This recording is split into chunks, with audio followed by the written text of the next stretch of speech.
I knew I was going to do it, but I didn't know how. Then everything just happened, as if according to a long-laid plan. Thursday, January 6th, 1983.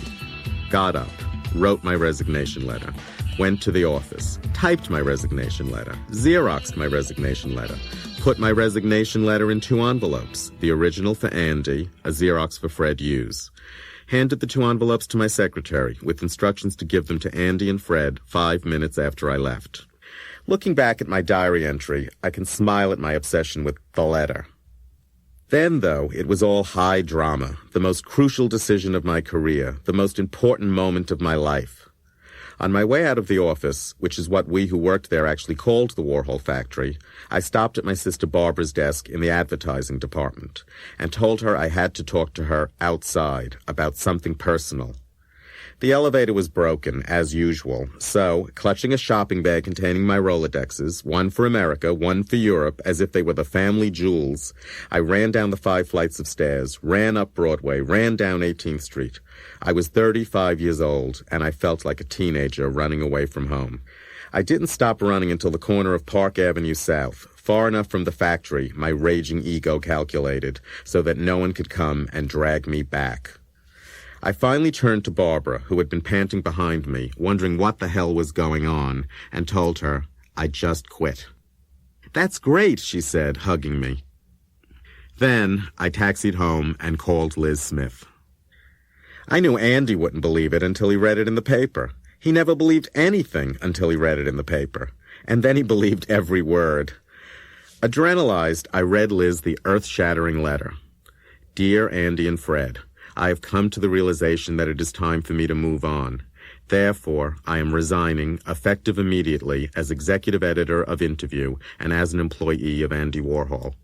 The 12 years I have spent... The nation's most widely syndicated gossip columnist oozed boredom. Not that I let it stop me. I was eager to tell people what I had done, perhaps to believe it more myself. I began calling the people who had helped Interview most through the 70s and early 80s. First, Diana Vreeland.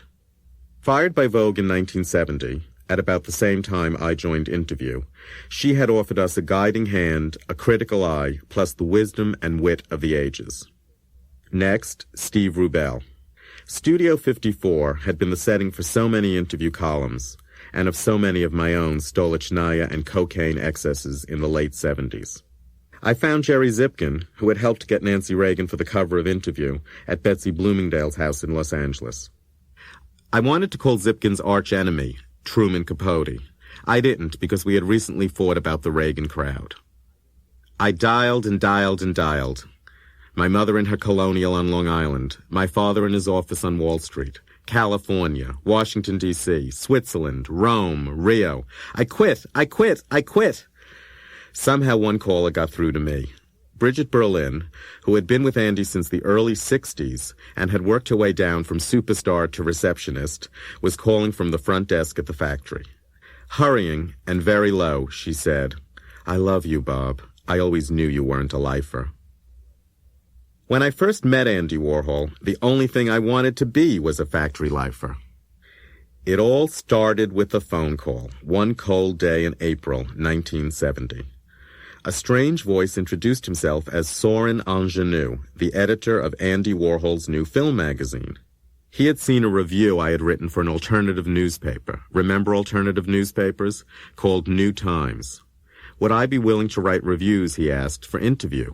Would I be willing? Would Lana Turner wear a sweater? The thing is, I grew up pop. Plainview, Long Island, where I lived from 8 to 16, was pop art come to life. A potato field covered with split levels, 2 new cars in every garage, 2 new mortgages on every house, all the seductive banalities of the post-war American dream. As a teenager, I had come across Warhol's portraits of Marilyn Monroe and Elvis Presley in Time and Life and decided, if this is art, I like art. Later, when The Chelsea Girls, Warhol's 3-hour, split-screen psychedelic movie extravaganza, came to Washington, D.C., where I was studying at Georgetown University, I sat through it 3 times, the last high on acid. I'd even written in Andy Warhol for president in 1968, the first year I was old enough to vote.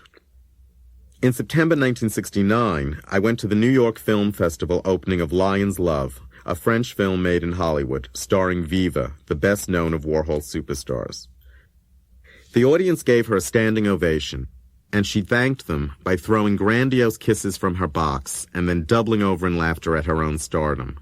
How cool, I thought. She not only loves being a star, she's also hip enough to know it's all a joke. She was having her cake and eating it too.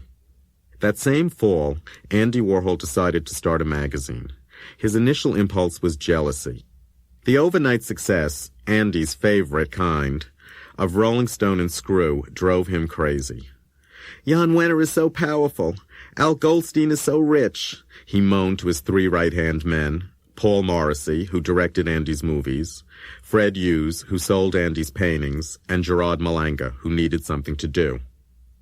When Volume 1, Number 1, appeared in November 1969, Interview was a youth-oriented magazine on newsprint, like Rolling Stone, full of nudity, like Screw.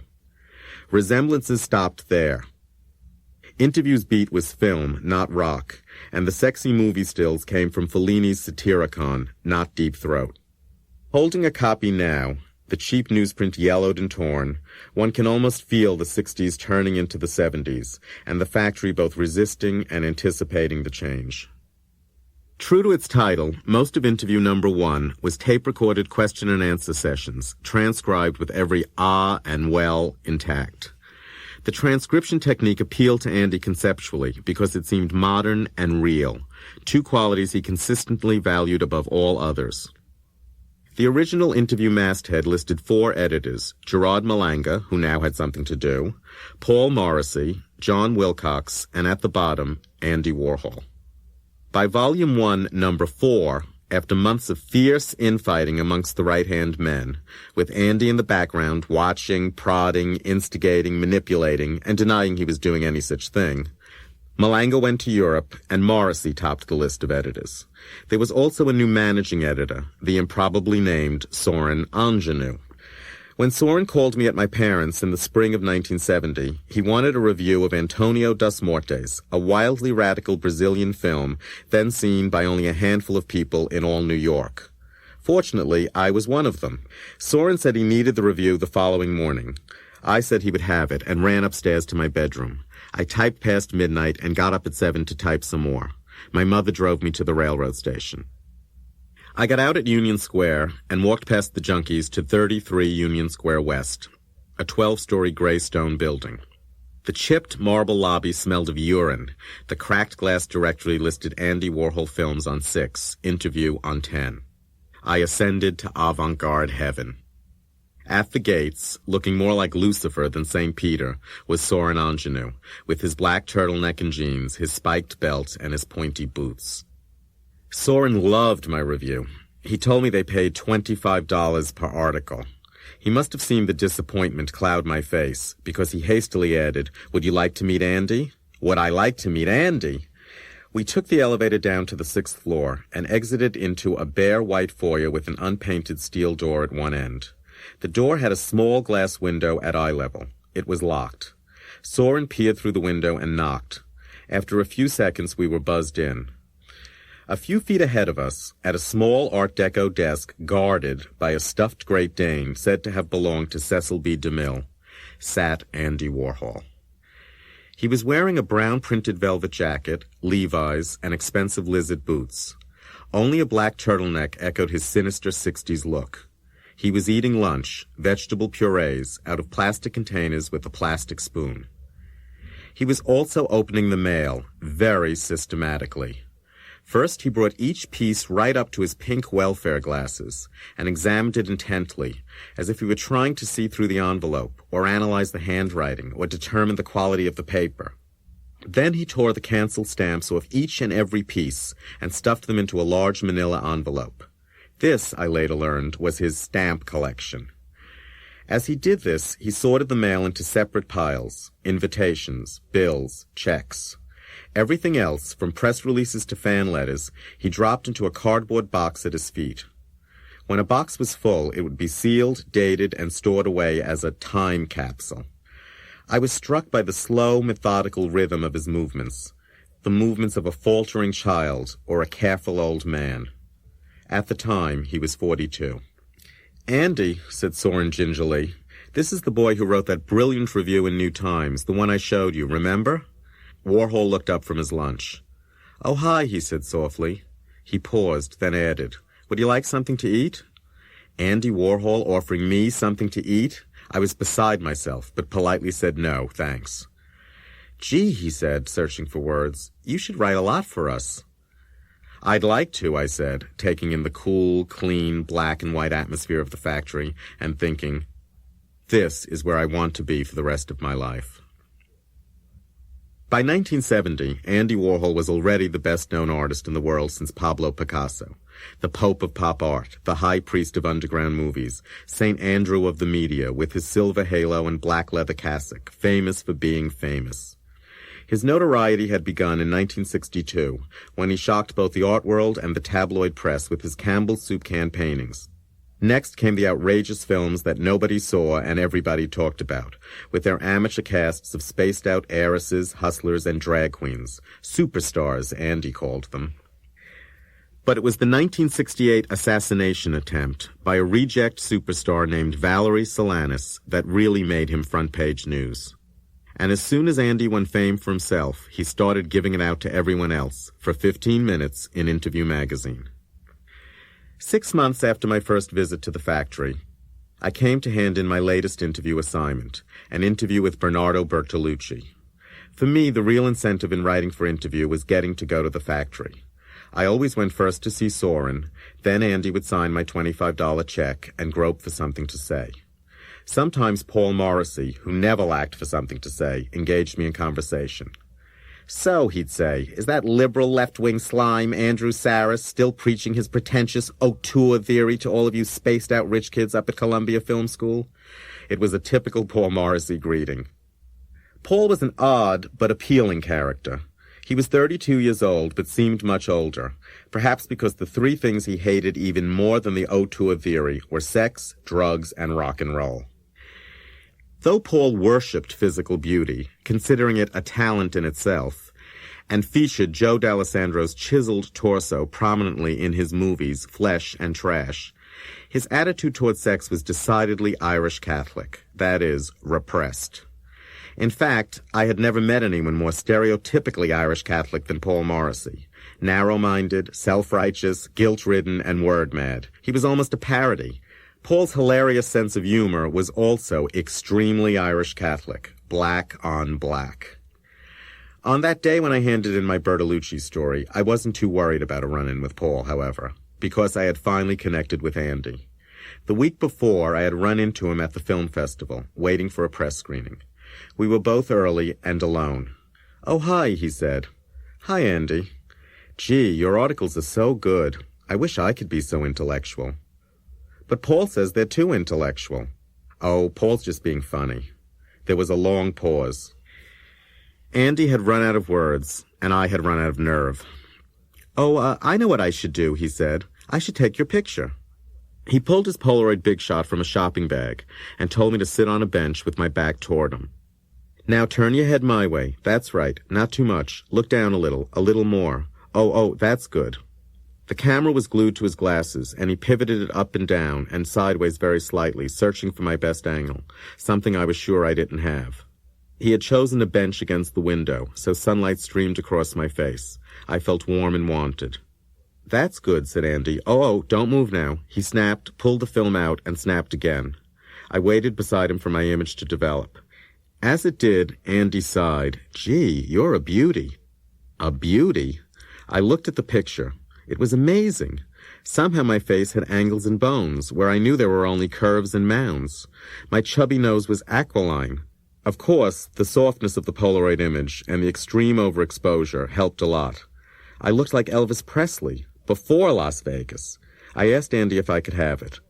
Oh, he said, carefully slipping my beautiful image into his plastic bag. Maybe I can give you one the next time you come to the office. A few days later, I interviewed Bernardo Bertolucci at the Algonquin Hotel. I used a bulky borrowed tape recorder, but refused to let the transcript run, a la Warhol, insisting on writing it up. It was my first interview. Several rewrites later, I headed downtown to Union Square. The interview office was not only locked, but chained. I went down to the 6th floor and found Andy eating lunch at his deco desk. "Is Soren around?" I asked. "Oh, something happened," said Andy vaguely. I think Paul wants to talk to you." Paul got down to business. Would I like to be editor of Interview? Soren had been let go. "But I don't know anything about editing a magazine," I said. Paul assured me that putting together a magazine isn't that big a deal. Just slap some pretty pictures down on the page, and you and your friends from film school could probably do most of the interviews. Then he announced that he and Andy were leaving the next day for Paris. He gave me the key to the interview office and handed me a stack of Rita Hayworth stills from the 40s. "Just run one of these on every page," he said. "It doesn't matter if they go with the articles or not." Somehow, I knew he wasn't joking. Putting out a magazine was, of course, a very big deal.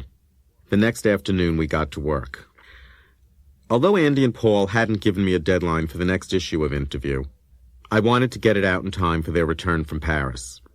Jonas Mekas, the intellectual guru of the underground film movement, examined my first issue. "You have created a whole new look," he declared. Here, ironically, was a high priest of the avant-garde proclaiming Rita Hayworth stills a whole new look. Andy called me at home. Had he read my Bertolucci interview? I asked. "Oh, a little bit. I think you should write less and tape record more. It's more modern." Then, "Oh, I've got to go now. Call me later if anything happens. 427-6420. Then, without saying goodbye, he hung up. He had slighted my writing, but he had called me and given me his home number. That meant we were friends, didn't it? It meant that he liked me, right? It felt so cool, so hip, so great to turn to W in my phone book and write Andy.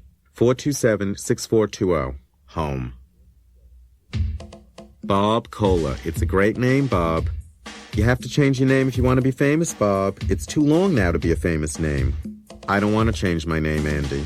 But Bob, I can even say your name now. And you have to stop putting Robert on your articles. It's so old-fashioned. I like Robert better than Bob. Look, Bob, newspapers only have a certain amount of space to put people's names, right? Andy, I don't want to change my name. I want people to know that I'm Italian. But you're not Italian, Bob. You're American. And Cola does sound Italian, doesn't it? Bob Cola, that sounds Italian. I hate Bob. Okay, so Robert Cola. It's a great name. Andy and I were sitting in the back of a Mercedes limousine in Munich. It was February 1971, and we were on a one-week promotional tour of West Germany for Trash, with Paul Morrissey, Joe D'Alessandro, Fred Hughes, and Jed Johnson, Andy's handsome young film editor and housemate. Andy's progress through Germany was like that of a conquering Kaiser. He was revered and praised as a prophet. In fact, Germany had been the best market for Andy's art since the 60s, and would remain so all through the 70s and 80s. The Germans loved Andy's art and movies because they could read all kinds of grandiose philosophical statements into the basic neutrality of Andy's vision. They found his blank stare intellectually inspiring. On our way back to New York, we stopped in London, where the Tate Gallery was giving a major Andy Warhol exhibit, and a major Andy Warhol scandal was brewing. The English film censor had forbidden the distribution of trash. The highlight of our London visit was a reception in Andy's honor at the House of Commons. "We're really up there now, Bob," said Andy. Our host was Sir Norman St. John Stevis, a Conservative member of Parliament who had taken it upon himself to defend trash.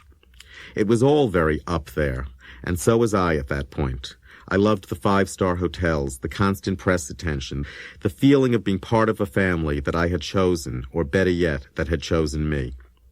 By the end of that trip, I felt I knew Andy. I felt like his best friend, as a matter of fact. Each day he had spent a bit more time with me, joking and whispering asides to me instead of the others. There was never anything physical or romantic about our relationship. It's just that, like all those who worked closely with him, I fell in love. Not the way you do with a girl or a boy, but the way Catholics love God and nuns marry Jesus. There were glamorous moments in Interview. I interviewed actress Barbara Loden at home and was asked to stay for dinner with her husband, director Ilya Kazan, who told me about making East of Eden with James Dean. On another assignment, I picked a fight with Jack Nicholson about actors versus stars. Jack was amazingly good-natured about it, perhaps because he was both. But mostly, getting out Interview was hard work. I did everything but run the printing presses and really learned how to put a magazine together piece by piece, an invaluable experience. By the end of the 70s, Interview started turning a profit from its advertising. Until then, however, Andy's strategy was perfectly simple and perfectly self-serving. If we're not making money on the magazine, then we may as well use it to push the other businesses. Other businesses meant art and movies, mainly movies. In fact, in the early 70s, the factory was a little studio hoping to happen. Andy and Paul were always desperate to come up with movie ideas.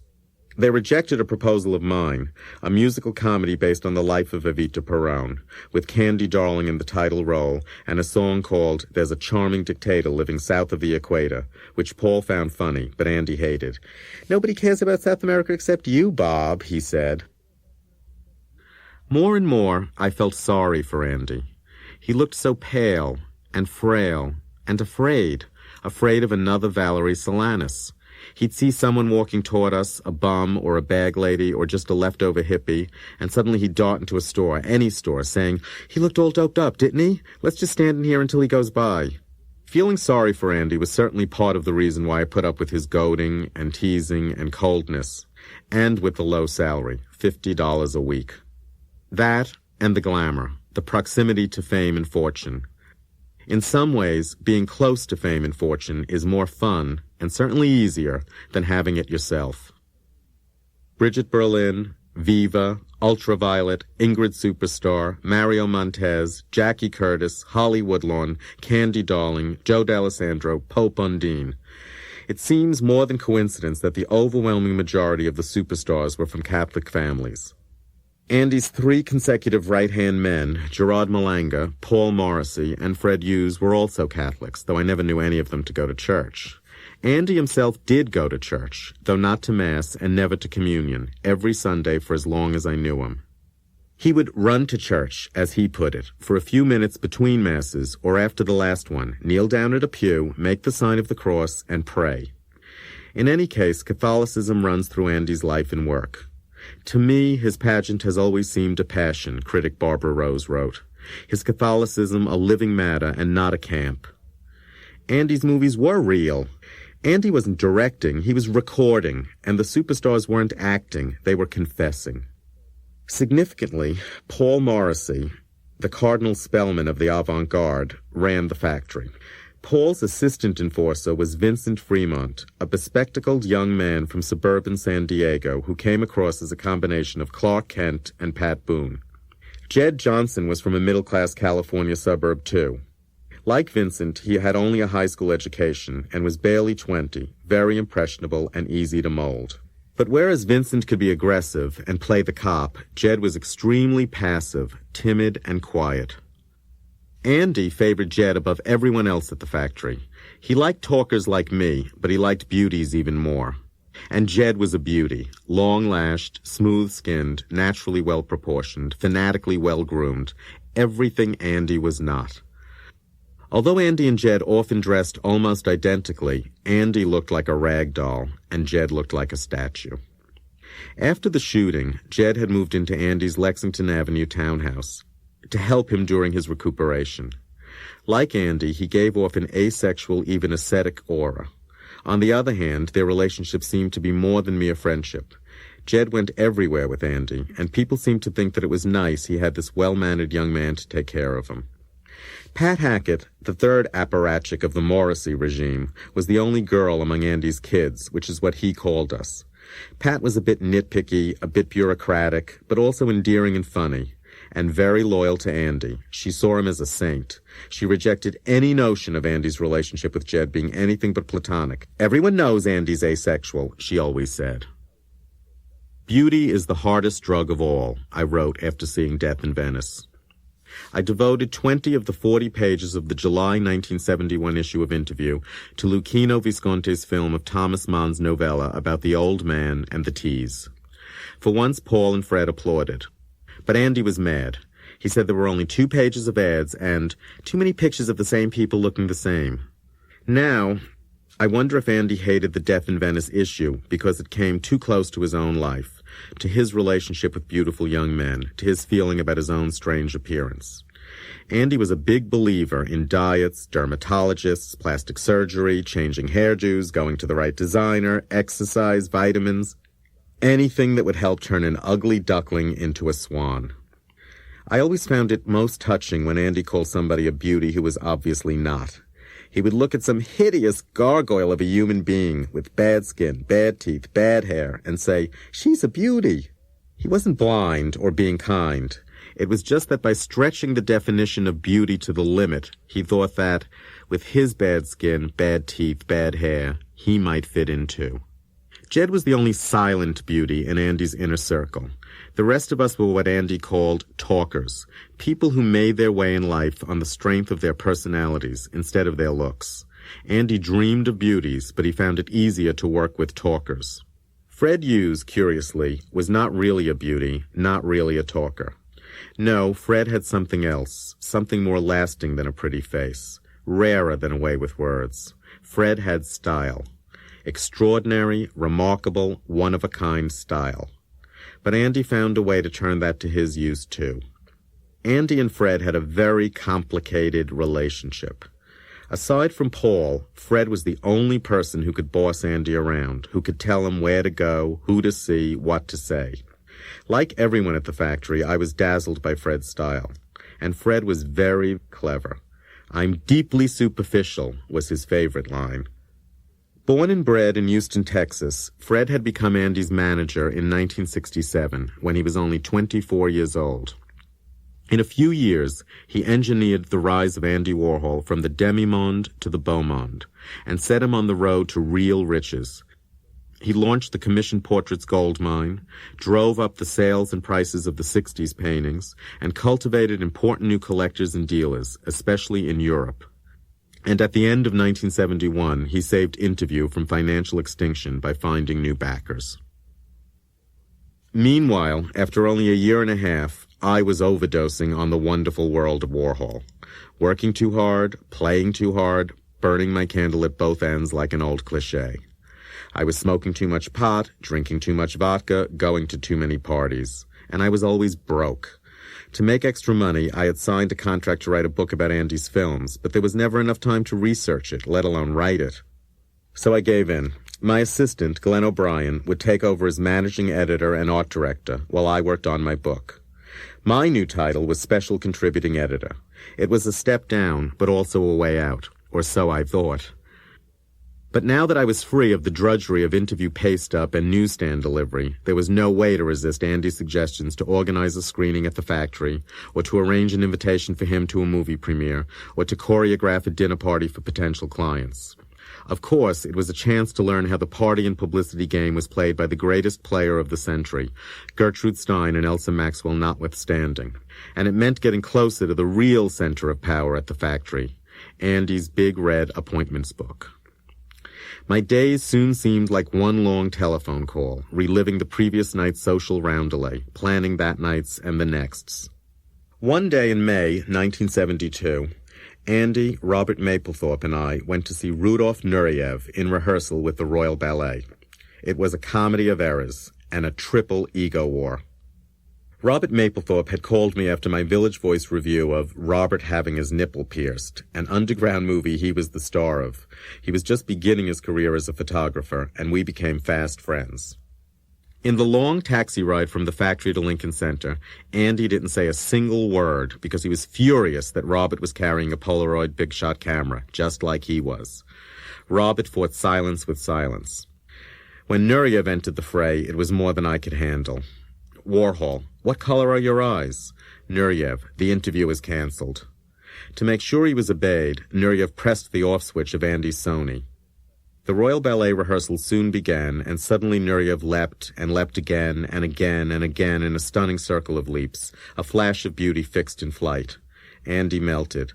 "Oh, he's so great. I didn't know a person could be that great. He should be in movies." Sometimes the diplomatic dance between Andy and interview subjects got very complicated, particularly with people who Andy thought were big stars, but who he nevertheless disliked.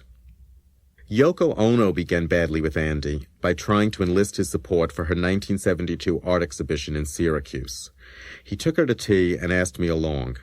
In the limo, she started asking for favors, never the way to Andy's heart. She justified her pushiness with attacks on the male chauvinist art establishment's oppression of struggling female artists. "Oh, but I thought your family owned a bank," teased Andy. "Even rich women," said Yoko, "can be oppressed, Andy." "Oh, really?" "Gee, we were wondering, how big is John?" "How big?" "You know, down there." "Now, Andy, I'm trying to be serious," said Yoko, very seriously. Meanwhile, the parties multiplied. But on the rare night that I stayed home, I was overwhelmed by feelings of depression and confusion. I wanted to run away from Andy and the factory and New York and write my book in peace and solitude. I was mad at myself for turning over power to Glenn O'Brien, only to be stuck with at least as much work and a lesser title. I felt trapped, in over my head, and lonely. So I went to another party and felt important because I was among important people. I didn't know it then, but I was witnessing social history in the making. All the elements of the fashionable new society that would dominate the decade and merge with the rich Reaganite group in the 80s were there. The Park Avenue ladies in their designer dresses, the European titles flocking to New York for freedom and kicks, the movie stars and the models and the photographers, always the photographers, the loud music, the late dancing, the fabulous flowers, which by the end of the 80s would make most society parties look like mafia funerals. And between the lines, the homosexuality, the drugs in offices and bathrooms, the mindlessness of our merriment, the cruelty of a world where beauty and style and money were all. On June 7th, 1972, we flew to Mexico City. Andy, Jed, Fred, and me. The wife of the Italian ambassador to Mexico had commissioned her portrait by Andy. She was my first catch, or victim, which is what we half-jokingly called Andy's portrait clients. Fred and Jed usually went to museums and antique shops after our business lunches, leaving me to go back to the Camino Real Hotel with Andy. I'd call room service and order Andy's afternoon favorites: tea, chicken sandwiches, black and white sundaes, and we'd talk. I don't mean that Andy turned on his tape recorder and I talked. We had real conversations, and Andy told me things he had never told me before. "It's just so hard to get up in the morning. I have to take a pill to get going. I just don't have any energy since I was shot. Life isn't easy, Bob. I had to sell food on street corners to get through school, you know." One day, Andy flipped through a catalog of abstract paintings by the great Mexican artist Siqueiros. "Anybody could turn out hundreds of paintings a day like this," he said. "It's just action paintings. Anyway, Pollock was much better. Pollock was a great painter. Oh, I wish I had a Pollock." Andy also told me, "I think American Indian art is the greatest art. It's so simple and beautiful, and it doesn't matter who made it." I'm sure he really meant it, and that the Andy I saw on those afternoons together was the real Andy, wistful, touching, unhappy, and smart. One afternoon, however, a reporter came to interview him and got the fake Andy, cool, coy, campy, and dumb.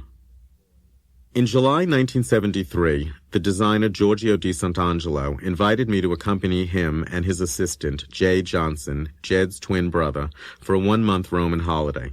Jed and Paul were already in Rome, wrapping up post-production on the latest factory movie, Andy Warhol's Frankenstein. A few days later, Andy called me. "I'm coming over to act with Liz Taylor in Franco Rossellini's new movie. Why don't you wait there for me?" Andy arrived on Sunday, August 5th. On Monday, he read the script, or rather, he had me read it for him. I told him his lines. Let's go. I fear I am dangerously late." "That's not the way I talk," said Andy. "They should make it the way I talk." The next day, at 4 p.m, Elizabeth Taylor sauntered onto the set, followed by her secretary, her hairdresser, and her wardrobe mistress. She wasn't that short, and her eyes really were purple. She still looked beautiful, really beautiful, as Andy put it. Franco Rossellini signaled for Andy and me to come and meet Elizabeth. He warned us to never call her Liz. Elizabeth gave us a quick hello and then turned toward her trailer. Elizabeth," coughed Franco, "perhaps Andy would like to have a little drink." Elizabeth invited us to her trailer. She gulped down a debauched Mary, her name for a drink that was 5 parts vodka and 1 part blood. and launched into a diatribe against lesbians in the movie business. Later, Andy said to me, "Do you think Liz Taylor is a lesbian?" I told him I thought she'd made it clear that she was anything but. "Then why are they all after her?" he persisted. "Maybe they knew that's what she wanted." He was often convinced that people were saying the opposite of what they meant. Maybe because he often did that himself. The following morning, when I told the cook at our rented villa that Elizabeth Taylor was coming for lunch, she enlisted the aid of every other cook on the Appia Antica, luring them with the promise of serving Elizabeth Taylor. Soon a half-dozen of them were busily preparing their specialties, from lasagna al forno to chicken cacciatore. One of them told me in broken English that she had been hired by Eddie Fisher years ago, when he had rented a villa on the Appia Antica and was still married to Elizabeth. Unfortunately, she explained almost tearfully, she never met Elizabeth Taylor because the one and only time she came to the villa, she and Mr. Fisher have a bigger fight in the middle of the night and she run away before I can serve her to breakfast. This time, she told me, she was going to be sure to get Elizabeth Taylor's autograph. By 1, when Miss Taylor was expected, everything was ready. The lasagna, ravioli, ziti, spaghetti, cavatelli, and gnocchi. The chicken, veal, lamb, beef, sole, shrimps, and lobster fra diavolo. The bourbon and the vodka. But where was Elizabeth? Then it was 2 o'clock, but where was Elizabeth? And then it was 3 o'clock. Elizabeth Taylor arrived at 3:30, without explanation or apology. She was wearing assorted gold chains and an American flag ring made of diamonds, rubies, and sapphires. "Isn't it a giggle?" she said. "Oh, it's just great," sighed Andy. She told us she had just bought 75% of Around the World in 80 Days from the Todd children. "Gee," sighed Andy, "maybe you should be a producer or a director." He paused and added, "Do you think we could do some Polaroids now?" "Oh, Andy," she said, "you are sweet. But don't you think I'm looking awfully puffy?" "No, you look great. Doesn't Elizabeth look great, Bob?" I said she did. "Gee," said Andy later, "she has everything. Magic, money, beauty, intelligence. Why can't she be happy?" A few days after our return from Rome, Andy called me at home one morning to announce that he and I would be escorting Lee Radziwill and her sister, Jacqueline Kennedy Onassis, to the Brooklyn Museum that afternoon. After the usual greetings, Mrs. Onassis's first words were, "So tell me, Andy, what was Liz Taylor like?" I couldn't believe it. Here was the only person in the world who was more famous than Elizabeth Taylor, and she wanted to know what Elizabeth Taylor was like. And what's more, she asked the question in the voice of Marilyn Monroe, with the same girlishly sexy breathiness. It was a revelation, of sorts.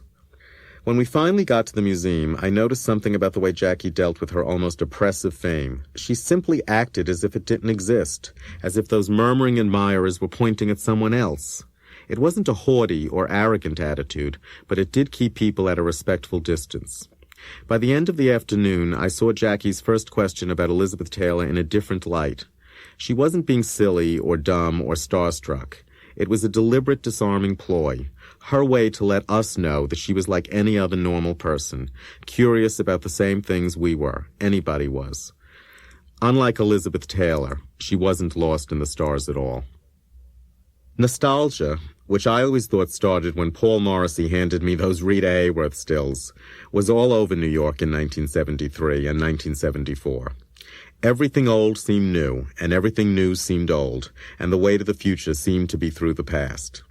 Andy and Entourage went to the comebacks of Josephine Baker and Maria Callas, Sal Mineo and Ricky Nelson, not to mention the Andrews sisters. Even Holly Woodlawn went nostalgic in 1973, launching a cabaret act at Reno Sweeney, itself a takeoff of a 30s-style nightclub. We went to see her, or him, night after night, taking our uptown friends and European art dealers to hear Holly belt out her, or his, big number, cooking breakfast for the one I love, waving a frying pan in one hand and a spatula in the other. One night in April 1973, Andy passed up dinner with Joan Crawford for dinner with Marshall McLuhan, and was furious with himself for making the wrong choice. McLuhan, the man who had proclaimed that the medium was the message and that television would eliminate books, wouldn't talk with Andy's tape recorder on. "I thought he knew about machines," Andy said. "Oh, Bob, it was so boring, and to think I missed Joan Crawford for that." By the fall of 1973, Andy had his very own old Hollywood star to take to all those nostalgic openings, Paulette Goddard. Andy had first met Paulette in the spring of 1973 at the opening of the Metropolitan Museum's Gold Show. Paulette was a walking gold show in herself. She was wearing a body-hugging gold lame gown and an Egyptian tomb full of gold around her neck, studded with big rubies. She still wore her red hair the way she did in her first-grade hit, Modern Times, directed by Charlie Chaplin, her first husband. It gave her a perpetually young and sportive air. Her attitude now, however, was more haughty than sporty. When Andy took out his Polaroid camera, she refused to pose. When she was at last persuaded to change her mind, she insisted on posing full face, even though Andy asked her to pose in profile. They disagreed and kept on disagreeing for the rest of the decade. And I spent the rest of the decade in between them, trying to get them together, which they somehow always did on their own, just when I least expected, just when I was about to give up. "Get out of my picture, Bob." It was Paulette, in Monte Carlo, standing at the top of the long marble staircase that descends into the marble lobby of the Belle Epoque Hotel de Paris. Swathed in a white fox stole over a white lurex gown with blinding blue-white diamonds at all the vital points, ears, throat, hearts, wrists, fingers. At the bottom of the staircase were 100 paparazzi. We were there for the premiere of The Driver's Seat, the movie Andy had made with Elizabeth Taylor. But the trip's main purpose was to tape record Paulette morning, noon, and night for the book Andy and I were doing on her life. Andy thought it would be fast, easy, and cheap.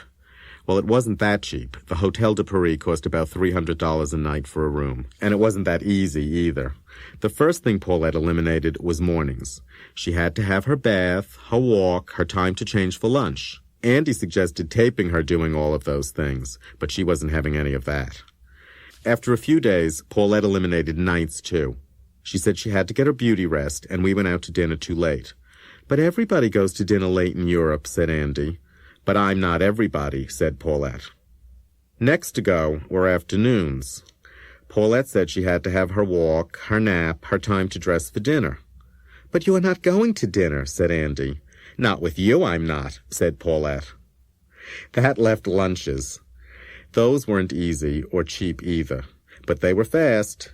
No matter what we asked, Paulette seemed to find it too psychological or too banal, and good reason to skip dessert and dash off to her afternoon constitutional. It was all the more frustrating because we knew there was a great book in the Paulette Goddard story. She wasn't just a retired movie star. She was a real femme fatale, a woman whose personal life was more interesting than anything she had done on the screen. She had been involved with some of the major figures of the 20th century, including George Gershwin, Henry Wallace, General George Patton, Diego Rivera, and Willy Brandt, then the Chancellor of West Germany. "Oh, I must get back to my room," she said one day as she rushed off from lunch. "Willie's calling to tell me how the Mark's doing." "The Mark?" asked Andy. "The Deutschmark, Andy. I've got to know whether I should turn them into Swiss francs in the morning." "Now we know what she does with her time, Bob," said Andy.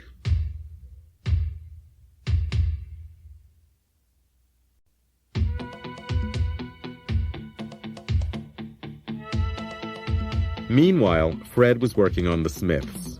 Hans and Carty Smith, the Danish fertilizer king, and his wife, a dynamo from Hamburg. Fred was trying to convince the Smiths to have their portraits done.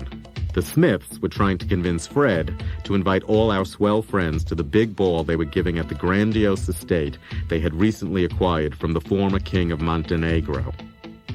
The Smiths finally agreed to let Andy take Polaroids of them a few hours before the ball, and we brought Paulette, plus a couple of countesses. The Smith house was situated high above the Mediterranean, with marble terraces and staircases zigzagging down from the house to the sea. Dinner was served on the uppermost terrace, and the entire setup was strung with tiny white lights. Paulette was seated next to Andy, and as far as I could tell, they were having a good time. Then, a slightly tipsy older man tapped Paulette on her shoulder and said, "Pardon me, Paulette Goddard?" in a thick French accent. "Yes," said Paulette. "Do I know you?" "Not really, but you saved my life," the old Frenchman answered. "Well, how did I do that?" Andy edged his Sony closer. Well, it was World War II, and I was a soldier at the front, and it was terrible, the bombs, the fighting, the war. I was ready to give up on life. And then another soldier told me the famous story of you and Anatole France at the Brown Derby and how you... Oh, he did he? I think it's time to go, Andy. No, the Frenchman went on. It was a beautiful story, and you should be proud of it, because it inspired me and so many other soldiers to fight, to live. I'm glad it did. And now, if you'll excuse me, I think it's time to go, Andy. Andy wasn't moving, and the Frenchman wouldn't stop. But it's a wonderful story, the way you went under the table and... Paulette screamed, "Get me out of here! Get me out of here!" Then she jumped up and started running down the zigzagging staircase toward the sea. Andy ran after her, and I ran after him, and the Frenchman ran after us all, pleading, "I didn't mean to insult you. You saved my life. When I heard the story of a big movie star giving a blowjob under the table at the Brown Derby, I thought there was a reason to live." Paulette was running with her hands over her ears now, and I was right behind her. Andy had fallen back a bit to tape record what the old Frenchman was saying. When we all got to the bottom, Paulette turned around and started running up the zigzagging staircase, and I chased after her, while Andy comforted the old Frenchman by the sea. A month later, Fred proposed my coming along on another European trip. More and more, he liked having me there to free him from constantly attending to Andy. Fred made this trip sound like a vacation, 2 weeks in July on the Italian Riviera. Andy was going to be artist-in-residence, Fred said, at a really up-there artist colony run by a marvelous old Swiss woman. Paloma Picasso and Nicky Weymouth were coming along as Andy's art assistants, Fred said. Think of what fun you'll have with those two. But where was he going to be while I was having so much fun in the sun? I'll be just down the road, he explained, stirring up some business in Monte Carlo. Boisano, a little town with one church and one pizzeria, was 2 hours further from Monte Carlo than Fred had estimated. And the artist colony was really up there all right, halfway between the beach and the mountains. Too far for either a cooling dip or a refreshing hike, among hills covered with fruit orchards, which were swarming with flies. As for that marvelous old Swiss woman, she served us polenta 3 times a day and forced us to share every meal with paying guests who asked questions like, "Why did you paint Marilyn Monroe's lips orange?" Fred had been right about one thing. Paloma Picasso and Nicky Weymouth, an English heiress who later married and divorced Kenny J. Lane, were both fun. Andy had a thing about Paloma, and Paloma's father. As we sat around on our cots, he'd grill her for hours about her father. What was Picasso really like? Nice, mean, funny, smart? Did he paint as soon as he woke up, or did he wait until later in the day? How long did it take him to do a painting? How many did he do in a week? A month? When Paloma came up with a number, Andy would moan, "Oh, I've got to paint more. I've got to paint faster." It was all about quantity, including the question Andy could never resist. How big was his cock? Paloma laughed that off, too. Andy persisted. "I mean, didn't you ever take a bath with your father when you were a little girl?" "Yes," said Paloma, "in blood."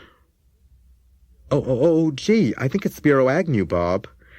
Andy and I were waiting for a flight to Paris in Pan Am's first-class lounge at JFK in October 1974.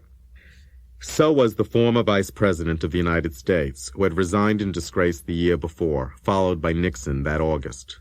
They were the 2 most reviled figures in American politics at the time, but that wasn't going to stop Andy, or me. Fred was off checking some rolled-up portraits through customs, and Jed was getting us drinks from the bar. "Gee, I never knew Agnew was so handsome," Andy said. I knew what he was getting to. "Why don't you go ask him for his autograph, Bob?" I said I didn't want to bother him. It could mean a raise, Bob." I gulped down 2 Courvoisiers, and with Andy's magic marker and Time magazine in hand, headed for Agnew. "Excuse me, sir," I fumbled, "but I'm traveling with Andy Warhol, and we're big admirers of yours, and we were wondering if you would give us your autograph." I held out the Time magazine. Agnew gave me a stern look. "I'd be delighted to give you my autograph, but not on that magazine." How could I forget that it was Time that had led the attack against him? I ran back to Andy and said I needed another magazine. "Oh, how about Modern Screen?" he said, adding, "and see if he'll write to Andy." I ran back to Agnew, who produced a gold fountain pen from his gray suit. "Do you think you could put to Andy?" "My pleasure," he said, signing his name with a flourish across the cover photograph of Elizabeth Taylor and Richard Burton, together again. Andy was in seventh heaven. I could do no wrong for at least 24 hours. But Fred was furious. "Andy," he snapped, "if Hitler came back from the dead, you'd get Bob to ask him for his autograph, wouldn't you? And you'd do it, Bob, wouldn't you?" "Fred, you never let me ask people for autographs," Andy whined. "You wouldn't let me ask Tricia Nixon to trade a Vicks, you—" "Andy!" It was time to move on. We needed more space. We needed more security. In August 1974, we found both just across Union Square at 860 Broadway. The move's only downside was moving itself. There was one basic problem. Andy didn't want to hire professional movers, insisting that you kids were perfectly capable of lugging things like the brass and marble desk from the Normandy across Union Square, past the junkies and winos in the middle of August. That same summer, I was made executive editor of Interview. Glenn O'Brien had fought with Paul Morrissey, and then Paul drifted away from the factory to make his own movies in Italy. So in simplest terms, I was now the boss at Interview, and along with Fred and Vincent, one of Andy's 3 right-hand men. My new title came with a new salary, $300 a week, $15,000 a year.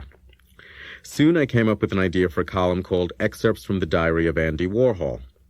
I worked on a sample column, and when I showed it to Andy, he thought it was a great idea, saying every name we mentioned would have a reason to buy the magazine, and every restaurant or shop we mentioned would have a reason to advertise.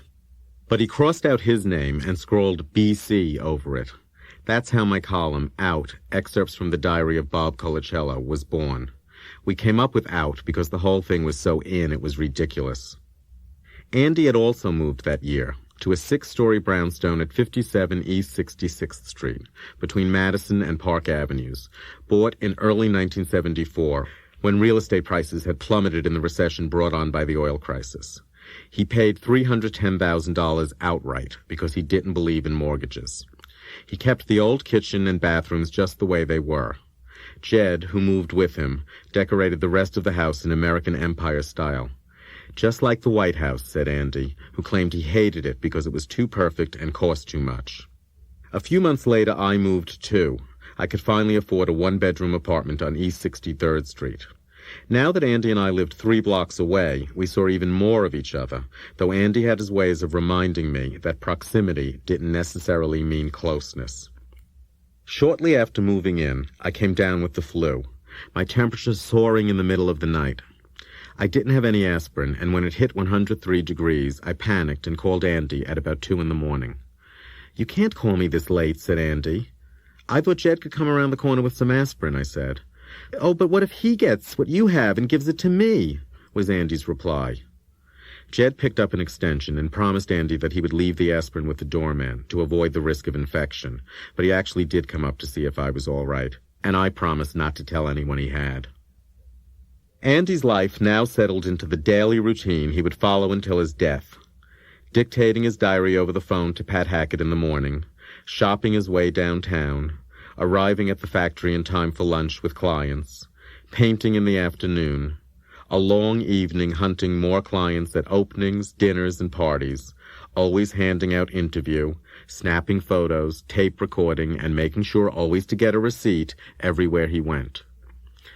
On Sundays he dashed in and out of church, but he certainly didn't rest. Once a month or so, to break up the routine, there were safaris to the capitals of Europe, as well as Washington, D.C. and Hollywood. These were exciting days and nights for Andy and the factory, a second golden age of creativity and expansion. New York, too, was making a comeback, regaining the allure it had in the 60s, and we were smack in the middle of the new society and the new nightlife. Everything was going up, Interview in particular. There was a new sense of mission, camaraderie, and fun at the new office. While associate publisher Carol Rogers concentrated on expanding local and national distribution, Fred and I put together the editorial staff. Deanna Vreeland sent us her star volunteer. She had a small army of fashion-mad kids working for free at the Metropolitan Museum's Costume Institute, just as she'd had at Vogue. "I haven't met anyone who cares," she said, "really cares, about the difference between pot de soie and soie de gazelle as much as this chap does since me." Andre Leontali was a graduate of Brown University and the Rhode Island School of Design, but we told him he had to answer phones as well as to cover the fashion shows. We dubbed him Andre de Interview because he often answered the phone with a giddy bonjour.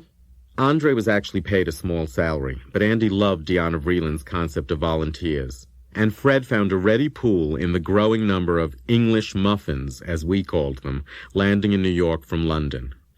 Lady Anne Lambton came in most mornings, late mornings, to straighten up Fred's desk, which meant adding her mess to his.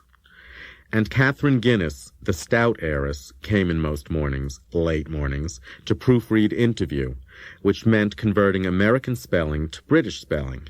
And then I had to change everything back. Of course, the English muffin's real job was to entertain English clients. That still left me, however, with no one on the editorial staff who could actually do things like type. Finally, along came the person who had as much to do with the success of Interview as any of us, Robert Hayes. For starters, he could type. What's more, he would type and read proofs, size photos, style cover shoots, deal with photographers' fees and fits and fetishes. Robert Hayes was the essential inside man, loyal, hard-working, reliable, and intelligent, freeing me to dash from lunches to parties to Europe with Andy and Fred, wine and woo the stars and the advertisers, get ideas, set directions, run into the office to dictate columns, bark orders, give lectures, pep talks and pats on the back, and run out again. I first met Robert Hayes in late 1974 at a Soho loft showing of rock and roll photos by Christopher Marcos.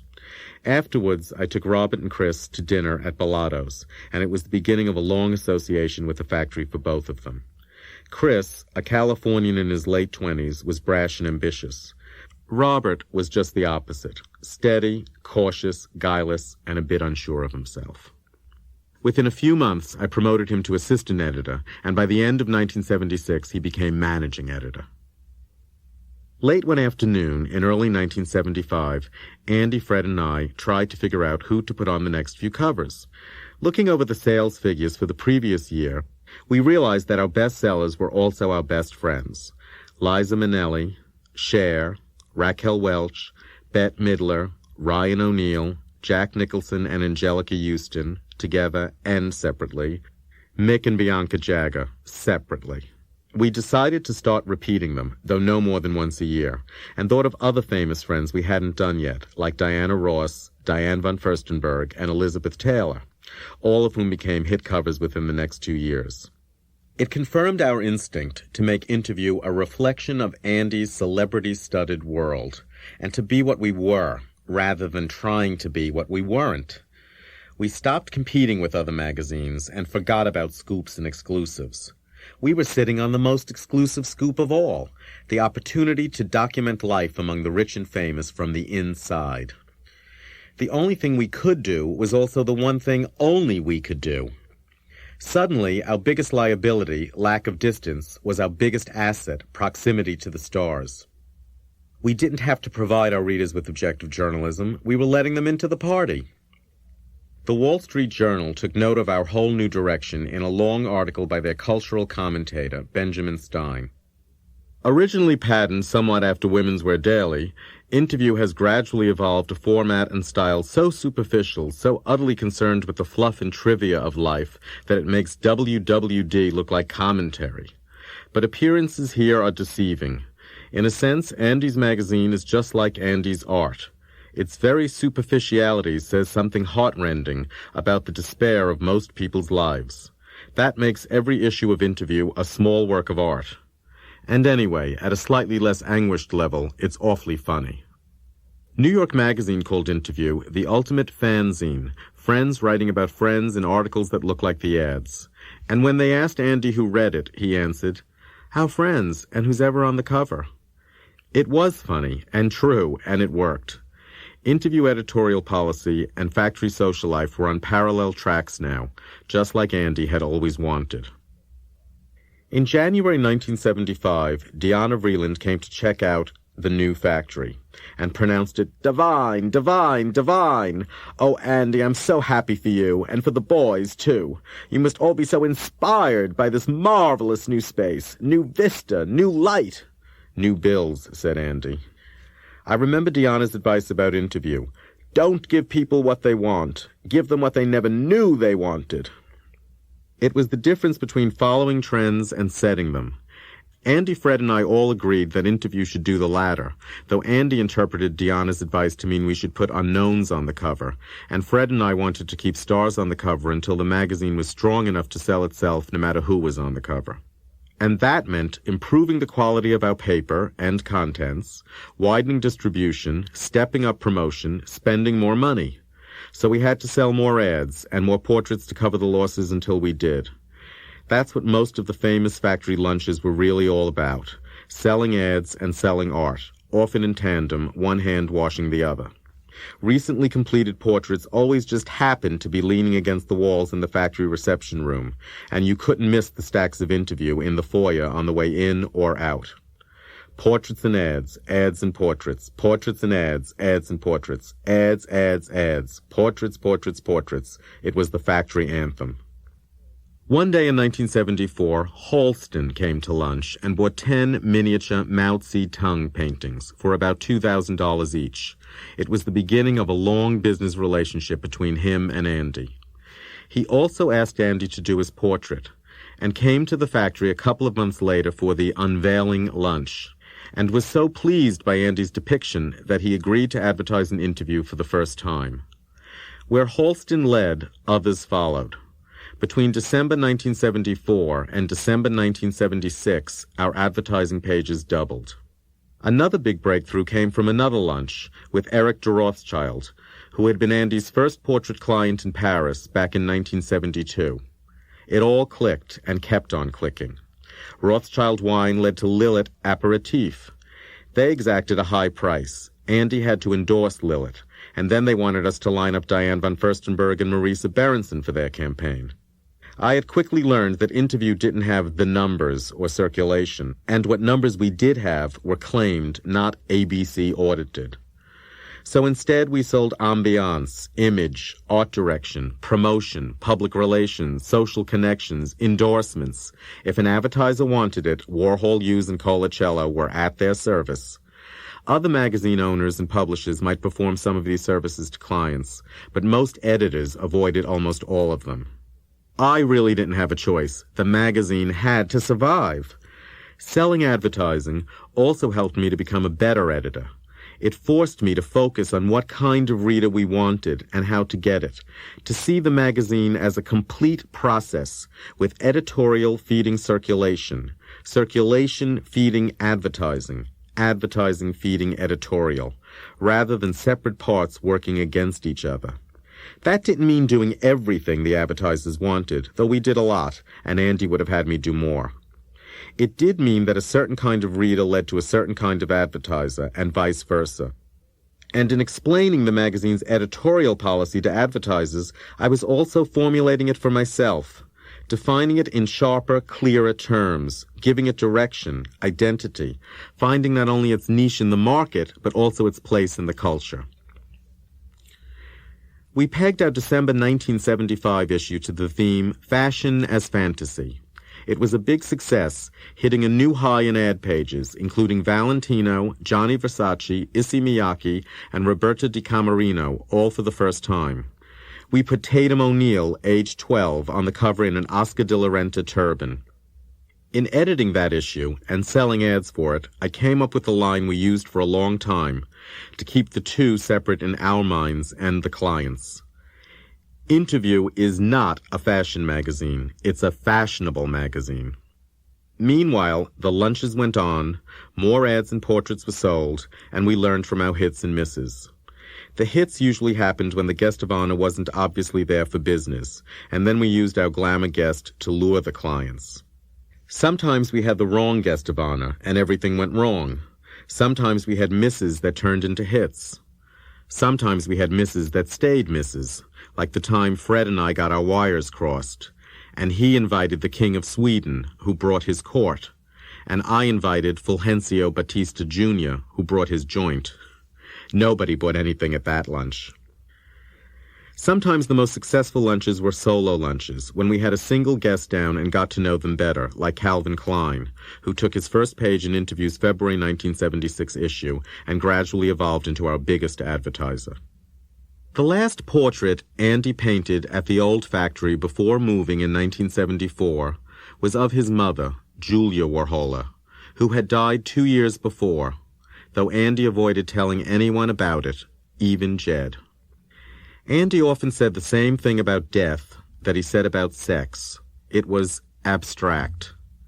And that's how he painted Julia, her photographic silkscreen image faint and faded under layers of squiggles and squishes, gobs and goops, painted on by her son's fingers. Now, in the new factory, he abandoned finger painting, as he called it, and the more complex gestural style of the 1972-1974 portraits for a cleaner, smoother, simpler look. The difference was not unlike that between the two spaces in which he painted, the older, cluttered and cramped, the newer, clear and spacious. Although Andy was not about to admit it to Diana Vreeland, he was inspired by the open vastness of the new space. For Andy, space was a void to be filled, and just as he stepped up his morning shopping sprees, he also stepped up his afternoon painting sprees. Every day after lunch, and on most Saturdays and some Sundays, Andy was in his backroom studio for 3 or 4 hours, painting away. His assistant, Ronnie Catrone, would pre-mix colors and pre-paint backgrounds, but often Andy would ask him to do it over or would do it over himself, remixing the colors and repainting one background on top of another.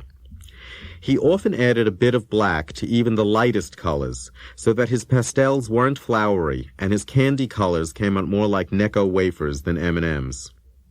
He wasn't only painting commissioned portraits by any means, though some of his other work was commissioned by a dealer before he started it. In any case, he was painting more than he had since the mid-60s, and with the same intensity and prolificacy. Mao Tse tongues, drag queens, cats and dogs, skulls. Andy painted every subject until he had exhausted his range of appropriate and inappropriate color combinations. He thought about color a lot, more than he did about composition or light or line, it seems to me. And he painted each subject in a series of sizes, from 10 feet tall to 10 inches square, or from jumbo economy size to individual size, like detergents in supermarkets. He also did several versions of each size, 4 or 6 or 8 of the largest, 10 or 12 medium-sized, 20 or 30 smaller ones, and 100 miniatures. They were priced, back then, from $8,000 to $80,000, though dealers paid half that, and friendly collectors usually got about 1/3 off when they bought directly from the factory. We called that our wholesale price, just like when you buy directly from a designer's showroom. And while Andy painted, we were all at our desks in the front of the factory and the interview office, working on his magazine, his books, his TV and movie projects, his exhibitions and social schedules, his publicity, and his image. Every so often, when he finished a painting or got a call he wanted to discuss with one of us, he would toddle out of his studio in his high-heeled cowboy boots, like a kid in his mother's shoes, and head for our desks, where we sat, holding things down, in anticipation of that big kid, our boss, making a mess and turning everything upside down. At the end of the working day, in the taxi during the 20 minutes or so it took to get uptown, Andy and I had our daily meeting. I'd fill him in on interview in the book business, and we'd talk about who to pop the question to, as Andy invariably put it, at the 2 or 3 or 4 parties on our schedule that night. And how I'd be on Easy Street when all those ships came in, unless I ran off and married whichever rich client's wife Andy was insisting was in love with me. And then we'd both be on Easy Street, because I'd spend all her money on his art. When we got to Park Avenue and 63rd Street, I'd jump out and Andy would shout behind me, "Don't forget to pick me up in half an hour." "Hurry up, Andy. We're going to be late for Mrs. Marcos. Should I bring her the new interview?" "Yes." "Did you write anything bad about her and out?" "No." "Do I look all right?" "Yes." His wig was askew, but if I'd told him that, he'd be back in the factory bathroom for another 10 minutes. And Fred was already in the elevator, holding the door open, barking, "Let's go. You can't keep a first lady waiting." In November 1974, after a year of not-so-subtle hinting by us, Franco Rossellini had finally arranged for Andy to get together with Imelda Marcos, the wife of the president of the Philippines, over tea in her suite at the Carlisle Hotel. Unfortunately, Franco had been called back to Rome on business, and Andy was nervous about meeting the Iron Butterfly without him. "Oh, Franco could have popped the question to her," he whined in the taxi. "Relax, Andy," said Fred. "These things take time. We've got to get to know her first." "We might not have time, Fred," said Andy. "They could be thrown out of the country tomorrow. Did you ever think of that?" "I read the newspapers too, Andy," said Fred. "Fix your hair." "Well, if you won't pop the question, Fred, Bob will. Won't you, Bob? You're good at politics. You went to Georgetown School of Foreign Service." Andy was always in a rush to pin down a potential portrait, but he was particularly anxious about this one. It could be the big break in his campaign to become the official portraitist to the leaders of the world. And unlike President Ford, or any other leader of a democratic nation, Imelda Marcos really could order up scores of her silk-screened likenesses for every cabinet member's office, governor's mansion, and ambassador's residence, fulfilling one of Andy's fondest fantasies, the single commission that miraculously multiplied ad infinitum. And then, wouldn't President Marcos want his portrait hanging side by side with the First Lady's in every post office, train station, and national bank branch in the land? And once the Marcoses set the trend for official portraits by Andy Warhol, wouldn't the Shah of Iran and the King and Queen of Thailand all follow? "And think of how great my diary would be, Bob," said Andy sometimes, "when we get to meet all these kings and queens." Right, and ask them about the size of the royal cock. The one thing that worried Andy about hanging out with this group, aside from losing his limousine liberal clients, was their tendency to attract assassins. Mrs. Marcos, for example, had already been stabbed in the arm by one of her Filipino subjects. Andy didn't want to be there, popping Polaroids, when the bullets sprayed. When we got off the elevator on the 34th floor of the Carlisle Hotel, we were confronted by a U.S. Secret Service post. The Secret Service men checked our passports and then announced us, by walkie-talkie, to their Filipino counterparts, who were standing a few feet away. The Filipinos checked our passports again and opened the door to Imelda's suite, where a video crew was waiting with their bright lights on to record our entrance. "They've got us on film now, Bob," whispered Andy. "We're linked with her for good, so we better get our portrait." Then Mrs. Marcos swept in from the bedroom, tall, dark, and handsome, with her soft, half-oriental features and hard, jet-black pompadour, a kind of cross between the middle-aged Merle Oberon and the juvenile Elvis Presley. She was wearing a simple black dress, set off with a big Bulgari diamond pin, which immediately caught Andy's eye. She waved away the camera crew imperiously, telling them, "Please, let us get to know each other first." "What can I do?" she went on in a voice that was simultaneously very feminine and very strong. "They follow me everywhere I go with their cameras and their lights, because the Filipino people can't get enough of me. They want to know everything I do, everyone I see. I am their star and their slave." "Oh, gee," said Andy. "We brought you our magazine." "But you won't write in it that I'm extravagant," said Imelda, "will you? I don't know why the American press always writes that I'm extravagant. Do I look extravagant?" She had conveniently covered her diamond pin, all 20 carats of it, with a copy of Interview. Oh, no," said Andy, stuck now that he couldn't talk about the one thing they had in common, jewelry. After a long dead pause, he added, "Oh, gee, isn't Franco Rossellini really great?" Imelda agreed that he was, but she wasn't in the mood for gossip. Instead, she launched into a long speech about art, full of platitudes and cliches, but no suggestion that she was aware that Andy painted portraits. Finally concluding that artists brought people together, just like she was trying to do in her travels, to bring nations together and join the East and the West. Every time she said East, she turned her head one way. And every time she said West, she turned her head the other. East, West, East, West. And we turned ours with hers until we were dizzy and stifling yawns. Her children emerged from another room. "This is my daughter, who has the same name as me, but we call her Amy," said Imelda. "She is enrolled at Princeton University in New Jersey. And this is my son, Bong Bong, whose real name is Ferdinand II, after his father. He is enrolled at Oxford University, in England." Bong Bong was wearing an embroidered see-through shirt, which his mother explained was the national shirt of the Philippines. "Well then," she said, "I must say goodbye now and have a little rest. I was up until 7 in the morning with my next-door neighbor, Christina Ford. She is such a fun girl. You know," she continued, "I only need 2 hours of sleep a day. This is God's gift to me, because it allows me to have the time and the energy to serve the people of my country." The second we hit the street, Andy said, "God, is she a phony? What does she mean the Filipino TV just can't get enough of her? She owns the TV there, doesn't she? What a phony, right?" "I forget about getting anything out of her," said Fred. "She'll never have a portrait done. Take my word for it." "She'd make a great portrait, though, Fred," said Andy, not so willing to give it up. "She really is beautiful, and I can make her even more beautiful. We've got to see her again. Call her up tomorrow, Bob." I wasn't sure she even knew my name, so I sent her flowers instead, from Andy. I wrote a note, thanking her for her kind hospitality and asking her to lunch, and then Andy copied it out in his own hand, which he only did for first ladies and very big clients.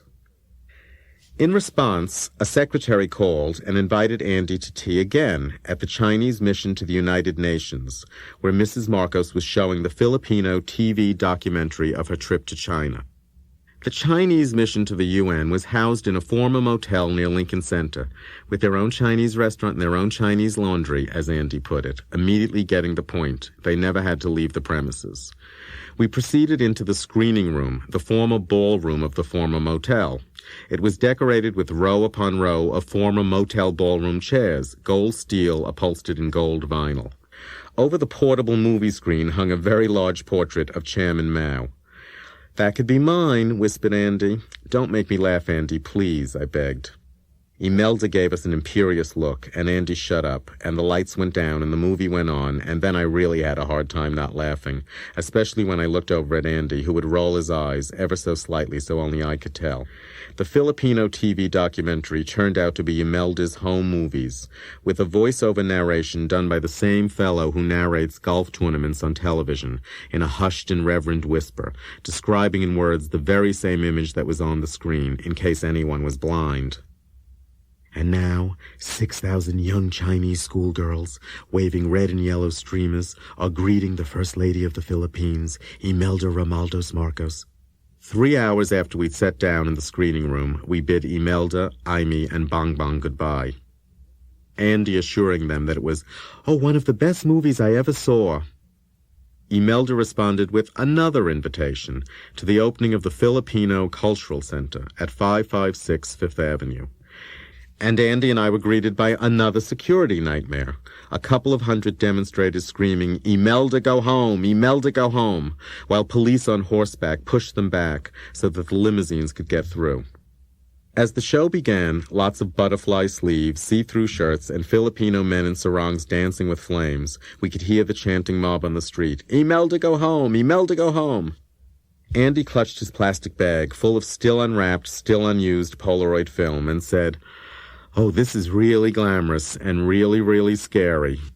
We had one more go at getting the Imelda Marcos portrait 4 months later, in March 1975, when she returned to New York after a whirlwind tour of the world's capitals, with a few brief stops in her own.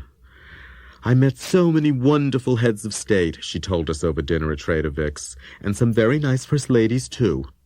Mrs. Marcos was on the phone with Christina Ford when we arrived in her heavily guarded suite at the Plaza Hotel for drinks before dinner. We had brought 2 princesses, Lee Radziwill and Diane von Furstenberg, at her request. But Imelda kept talking on the phone while they stood there, admiring her new Francis Bacon triptych with a very jealous Andy. In the background, Van Cliburn was playing the piano. Van Cliburn was the most famous concert pianist in the world then, but Imelda had managed to seduce him into playing cocktail music for her. His mother, from Fort Worth, was there too, in the foreground, complaining about going to Trader Vic's. "I hate that foreign food. Why can't we go to the Oak Room where I can get my favorites, tomato soup and prime rib?" It was a bit like Beverly Hillbillies meets The King and I, with Imelda as Yul Brynner. Andy, Vincent, and I sat there, like the Three Stooges, making faces at each other, Andy trying to signal that one of us should pop the question, and Vincent and I signaling back to forget it. Over dinner, Imelda talked about the difference between the East and the West, turning her head back and forth with the whole table following, which was rather dangerous on those Trader Vic's drinks, the ones with 7 kinds of rum and a gardenia on top. Andy never did get Imelda Marcos's portrait, but there were other rainbows to chase on his nightly runs up and down Fifth and Park Avenues, from cocktails at Nan Kempner's, to dinner at the Iranian Embassy, to coffee at John Richardson's, to Elaine's for a nightcap or 2.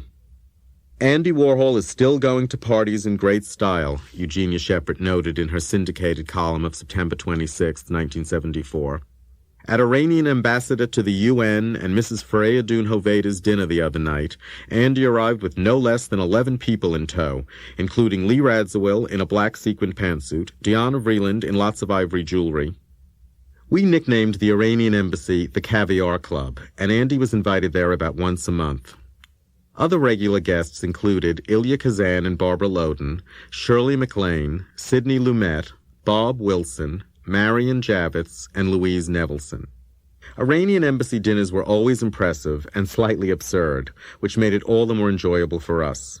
The 5-pound bowls of imperial gold caviar, said to be even better than beluga, the place cards embossed in gold with the imperial lion, the gold-framed photographs of the imperial family in their gold crowns. We all grew quite fond of the ambassador. His paisley brocade dinner jackets and witty after-dinner tales undercut the pomposity of the imperial thrust. And we grew even fonder when, some 16 dinners later, in January 1976, he passed the word from Tehran. Her Imperial Majesty, Empress Farah Diba, wanted Andy to come to Iran and paint her portrait. Paulette Goddard, who was one of Andy's more frequent Iranian embassy dinner dates, loved going there because she could wear her major jewelry and feel safe. Once the ambassador lent Paulette his bodyguard to escort her diamonds, rubies, and emeralds home. We were still taping Paulette for her book everywhere we went together, and she still wasn't talking.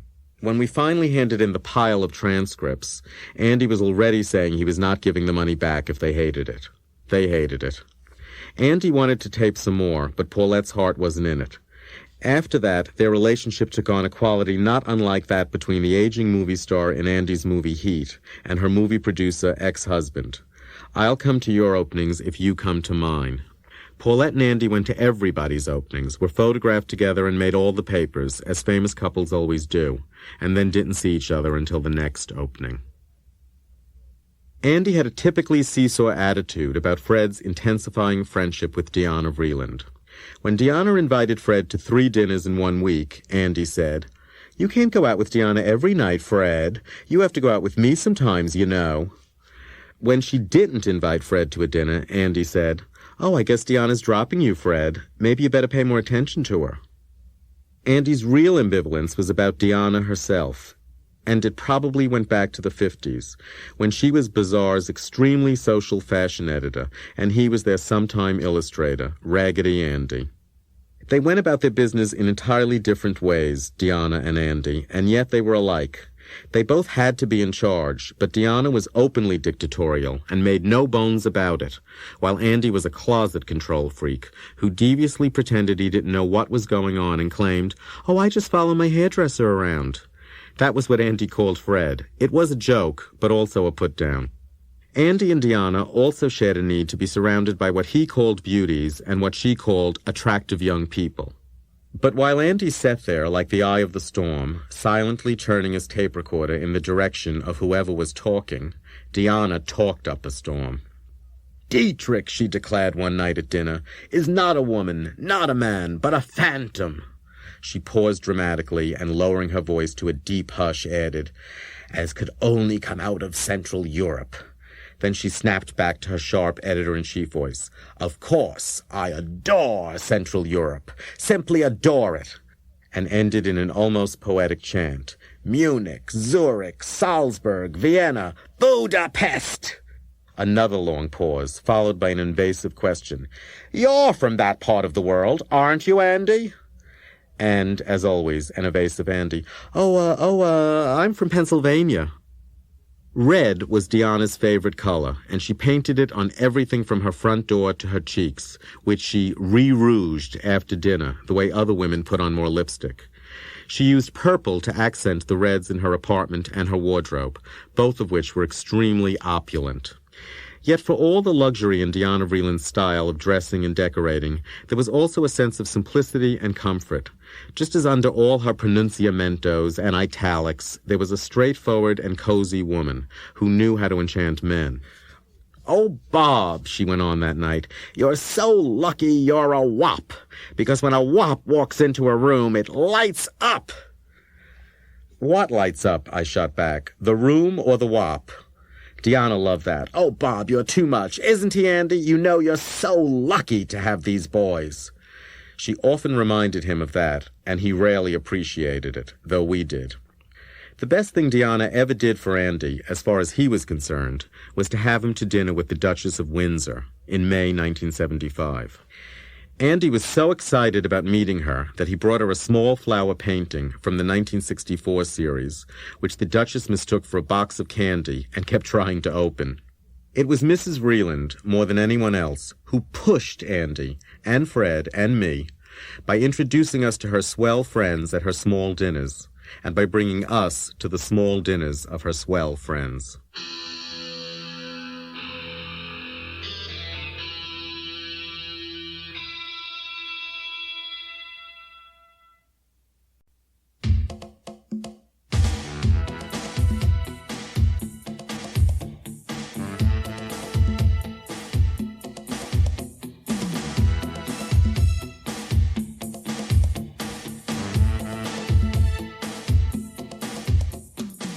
Andy became a real friend of another idol to whom he had sent daily notes and drawings in the 50s, Truman Capote.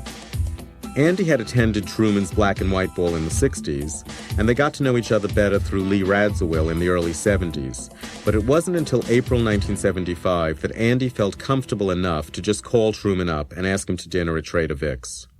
Truman came alone. Andy brought Vincent, Chris Makos, Robert Hayes, and me. "This reminds me of the dinner party Elvis gave me in Las Vegas," cackled Truman. "You had dinner with Elvis?" swooned Andy. "Uh-huh, in his suite at Caesar's Palace." "In his suite?" "Uh-huh, just little old me and big old Elvis. Oh, God." "And 7 hillbilly boys from Memphis, Tennessee, which is why I say that this dinner reminds me of that dinner." Warhol's hillbillies guffawed, but not too hard. "Except Elvis also invited one woman," Truman continued. "Guess who?" Andy couldn't. "Doris Duke." "Doris Duke? Oh, God, how glamorous." "Uh-huh. Apparently Doris and Elvis go way back." You mean? Andy was beside himself. Could it be that the richest woman in America and the king of rock and roll had been romantically linked? "I mean," said Truman, pausing for effect, "whatever you want me to mean, Andy." Thereafter, Andy always uttered the same line after his meals with Truman. "Oh, I never know what to believe. Do you think Truman makes it up as he goes?" Andy was delighted, however, with Truman's praise of his book, The Philosophy of Andy Warhol, which was about to be published. "I loved it, Andy, I really did," he said, "because it was done with style and charm." "Oh, gee," said Andy, turning pink. That G meant, do I tell him Bob and Pat wrote it or not? "He must be dyeing his eyebrows," said Jed, as I pounded on the bathroom door in our Watergate hotel suite, worried that Andy would be late. "That's how you can tell that Andy's really impressed by where he's going," Jed explained, "when he dyes his eyebrows." Sure enough, an hour and a half after he had locked himself in the bathroom, Andy emerged with one very white eyebrow and one very black eyebrow. His wig was well combed, his cover cream was well applied, and he looked rather elegant in his white tie and tails. "Oh, the pants are too itchy," he said, "so I left my blue jeans on underneath. That's okay, isn't it, Bob?" I said it was. "Oh, God, I'm so nervous," he said. "I wish you kids could come with me."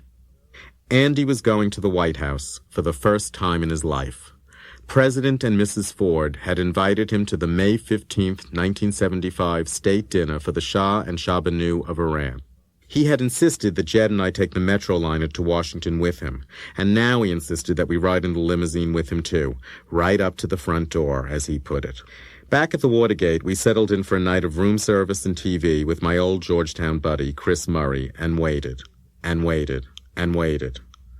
When Andy didn't turn up by 1, we assumed he went on to another party with someone he'd met at the White House.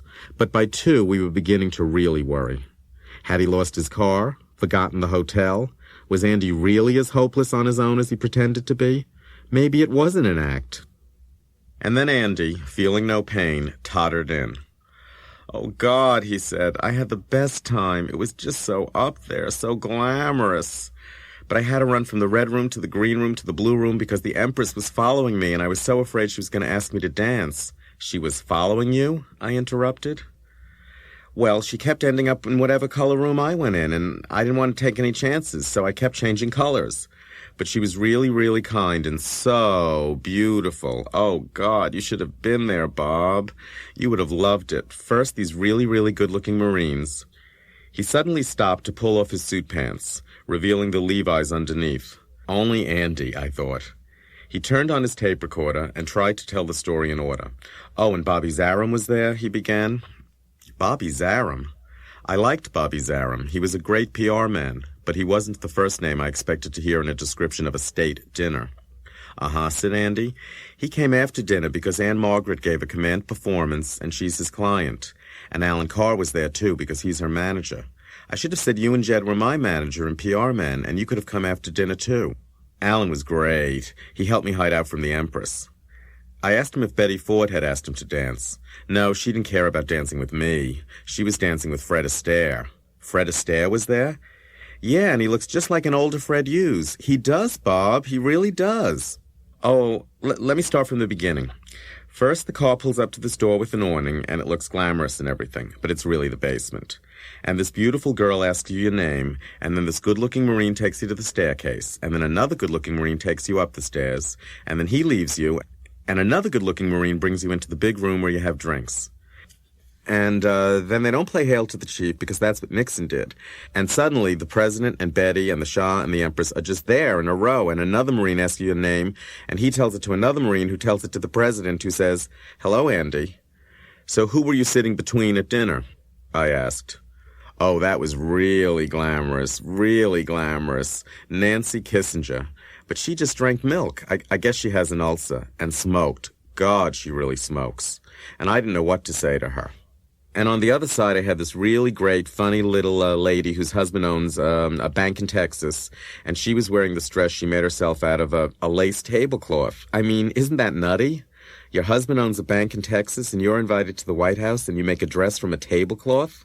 I mean, I really liked her, and she kept saying it was an antique tablecloth. But can you see Marie Helene de Rothschild doing that? Americans really are different than Europeans, right, Bob?" "What were the toasts like?" I asked. "I can't remember the toasts, Bob. I'm not like you. I'm lucky I remembered Nancy Kissinger's name. Oh, but I almost forgot the best part. Susan Ford came after dinner with 5 boyfriends in blue jeans, and she's really a beauty, and I told her I had blue jeans under my pants, and she didn't believe me, so, I just unbuttoned one button to show her. Do you think she'll tell her father that I was being funny or something? I'll probably never be invited back, right? Oh, and I made another faux pas, I think, when I told her that her 5 boyfriends were one more handsome than the next one." Then he jumped up and headed for his bedroom, and with his back moving from me, he said, "Oh, gee, thanks, Bob, for bringing me to Washington. We should come more often." In September 1975, Andy made a major cross-country tour to promote the philosophy of Andy Warhol from A to B and back again, covering 8 cities in 16 days. I hadn't fully comprehended what I'd gotten myself into by ghostwriting the book until Andy was photographed for the cover of New York Magazine, which had bought the first serial rights. They posed him in a closet, sitting at a typewriter, under a headline that read, "Andy Warhol's greatest secret, he likes to write." It finally hit me then. I was part of a big lie, and while it had lined my pockets, it robbed my ego of any hope of recognition. Pat Hackett probably felt even more ripped off. 9 chapters were wholly hers. 4 were mine, 1 was Bridget Berlin's, and all 3 of us worked on the prologue. Leo Castelli gave the official publication date party in his Soho gallery just before the tour started, a gesture that touched Andy. He was less touched by the conspicuous absence of Leo's other star artists, Rauschenberg, Johns, Lichtenstein, and Stella. My diary records only one artist, David Hockney, with Henry Geldzahler as usual, two writers, Fran Lebowitz and Jonathan Liebeson, and enough interior decorators to furnish every loft in the neighborhood. Our first stop on the tour was Baltimore, where 2,000 fans mobbed the Museum of Fine Art to see Andy. They wanted him to sign their hands, their arms, their foreheads, their clothes, and their money. They brought cases of real Campbell soup cans for him to autograph, and old Velvet Underground albums, early issues of Interview, Marilyn posters from the 60s. One young man opened a Penthouse centerfold and politely asked Andy, "Could you sign it on the crotch?" A teenage girl knelt on the floor in front of him and pleaded, "May I kiss your pen?" Andy autographed everything they brought, except a dachshund. It reminded him of his dogs, Archie and Amos. That first day in Baltimore was typical of the days to come in Ann Arbor, Chicago, Minneapolis, Los Angeles, San Francisco, Houston, and St. Louis.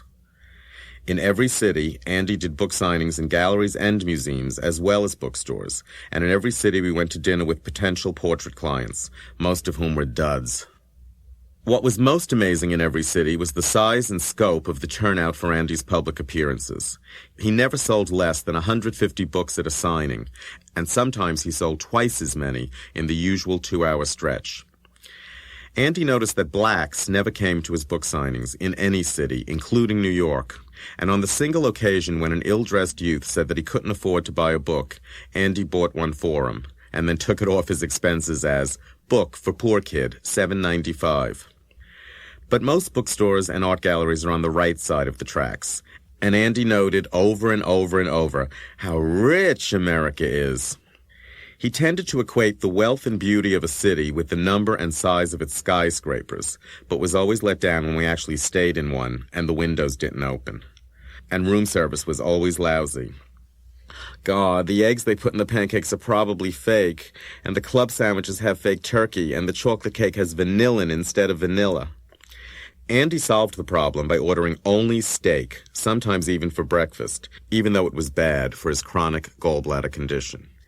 He was thrilled when we landed in Los Angeles. We checked into the Beverly Hills Hotel, where he could finally order something other than steak. He had the same suite as the last time he was there in 1972 for the premiere of Heat, and a big bouquet was waiting on his coffee table from Sue Mengers, then the most powerful agent in Hollywood. The hotel was crawling with stars. Bobby De Niro was at the next table at lunch in the Polo Lounge.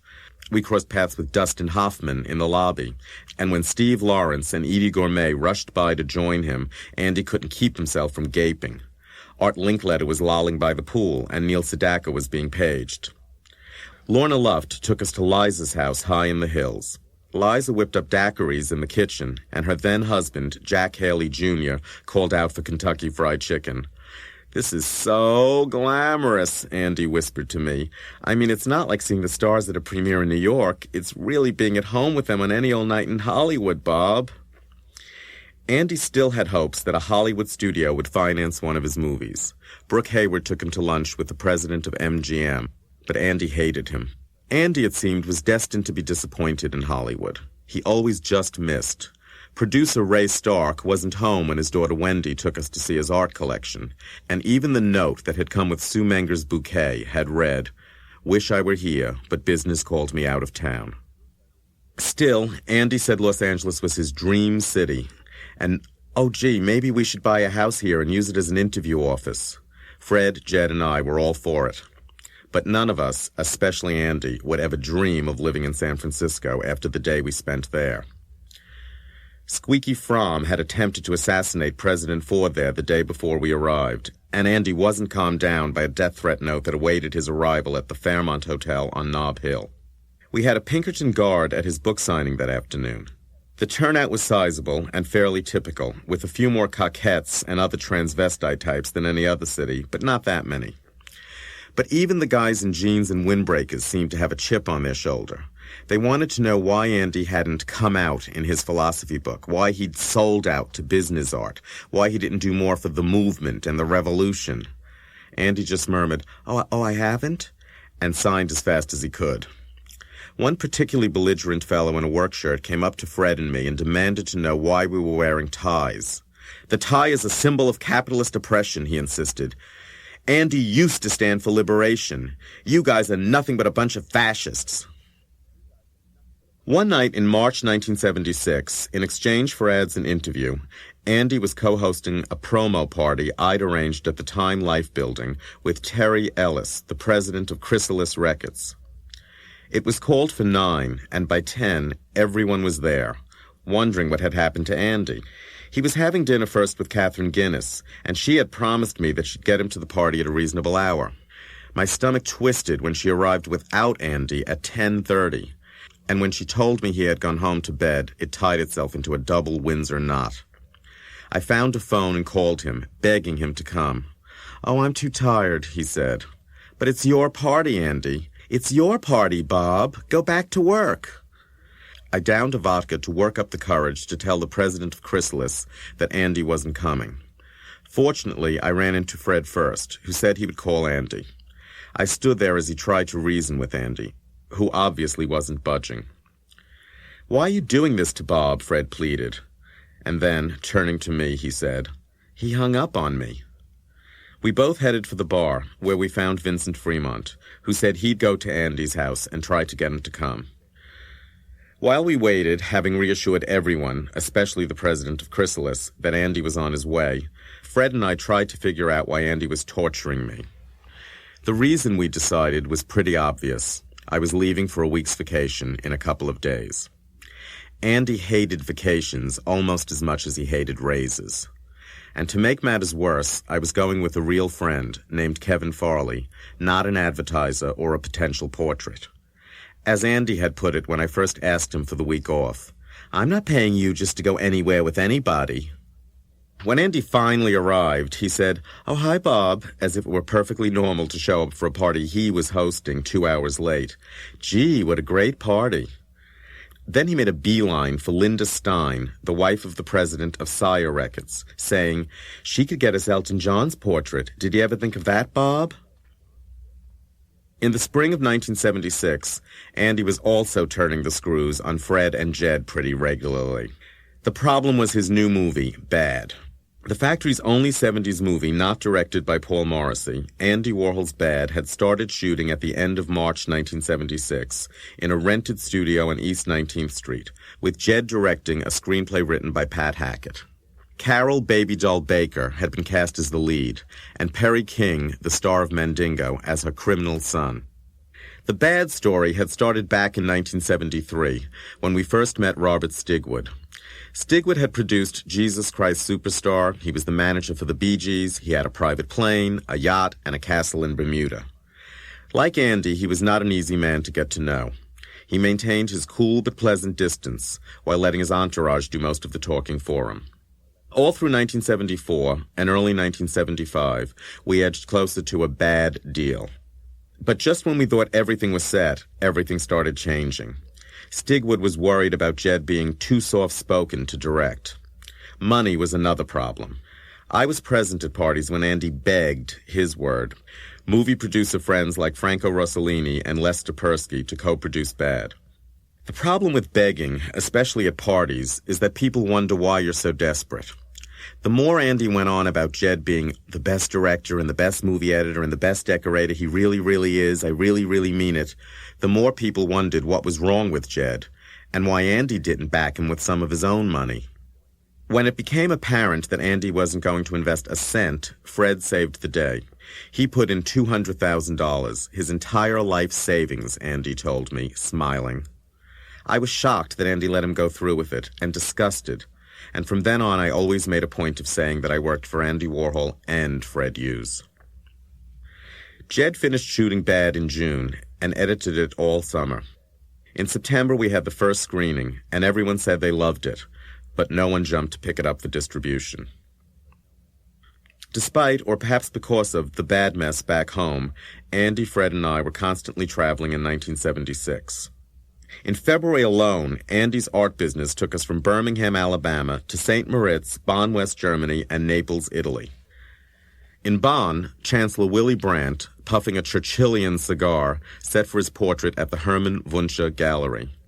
Andy told him, Paulette Goddard really loves you. The Chancellor, taking another puff on his cigar, affirmed that he did indeed know Paulette. She is, he said, what I believe you Americans call a smart cookie. Andy made an important purchase in Bonn. The new Minox was the smallest camera then available that took full-frame 35mm photographs, and it had a sleek, all-black James Bond look. I bought one too, and we both took the same first picture, at the Hotel Bristol, a room-service still life. As I recall, I took mine seconds before Andy took his. In Naples, Andy had a show of selected works at the Lucio Amelio Gallery. One afternoon, as we took matching photos of the Bay of Naples, Andy said, "Oh, we should do a photography book together, Bob. We've got to take photographs wherever we go from now on. It's work now, Bob." That's how our next book, Andy Warhol's Exposures, was born. Our frequent flights continued. To New Orleans in March for the Mick Jagger painting show at the Freeman Annika Gallery, to Jacksonville, Florida in May, to Polaroid a brown paper bag tycoon and his wife and his kids and his horses, to London in July for the Cats and Dogs show at the James Mayer Gallery, and then on to Tehran for Farah Diba's portrait. Andy always started off dreading these trips, whining and worrying about what's Jed going to do while I'm away. But once he was airborne, he forgot his fretting in the newest movie star biography, and once he landed, he was happy to be someplace other than New York, at least for a few days. A dozen little girls in gold brocade robes greeted us at Tehran International Airport and pinned pink roses to our lapels. "God," said Andy, "this is like Imelda Marcos arriving in China, Bob." Andy, Fred, and I, with Nima Farmian, our Iranian friend from New York, as guide, flew from London to Tehran on July 5, 1976. A Mercedes carried us through the dense traffic and denser smog, past the new high-rises and newer construction sites in the heart of Tehran's new Midtown business district. "Oh, I hope we can see the Empress right away," Andy said, and leave. That night we headed uptown, where the Shah's palace was, for dinner at Nima's stepfather's. Abul Farmian's house was typically uptown, low-slung, sprawled out, ultra-modern, like a place on Mulholland Drive above Beverly Hills, and decorated like any plush suburban villa anywhere in the West, but with sudden bursts of forgotten native beauty. A Persian carpet thrown across the patio, a gold mosaic dragon set in the bottom of the swimming pool, under the plexiglass bridge. Abul, or rather his servants, fed us the typically uptown dinner. A Western course of filet mignon and salad, followed by a Persian course of lamb and chicken kebabs over sour cherry and saffron rices. The meal began, as did every meal we had in uptown Tehran, with a seemingly bottomless bowl of imperial gold caviar. We consumed vast amounts of imperial gold in the next 3 days, while waiting for Farah Diba to return to the capital from Meshed, an ancient city near the Afghan border where she was dedicating a new hospital and several new schools. On our second night in Tehran, Prime Minister Amir Abbas Hoveyda invited us to a large formal dinner in honor of Prime Minister Bhutto of Pakistan. It was held in the rose-scented garden of his grand old palace downtown. "History embraces our nations," Bhutto almost shouted at the end of his speech, and Tehran society jumped to its feet and applauded. Andy was bored. Bhutto was overthrown the following year, then executed. Hoveyda held power 2 years longer, but faced a fundamentalist firing squad before Bhutto. On our last day in Tehran, we visited the old bazaar, and finally realized that we weren't in Los Angeles. The bazaar itself was impeccable, with its stalls of exquisitely displayed spices and silks, iron and silver, copper and gold. But the streets around it were hot and dusty and lined with open sewers. There were heaving crowds everywhere, and the young men had their heads shaved to prevent lice, and the young women were in chadors, even though the Shah discouraged traditional Islamic dress. 2 or 3 times, a dark, anonymous face hissed as we passed. Then we went to see the crown jewels in the basement vault of a downtown bank. The moment Andy passed through its portals, he was in paradise. "This is His Majesty's crown," the guide began. It weighs 4 kilos, gold, diamonds, rubies, and emeralds, and was made by Van Cleef & Arpels for His Majesty's coronation in 1967. This is Her Majesty's crown. It weighs 3 kilos, gold, diamonds, rubies, and pearls.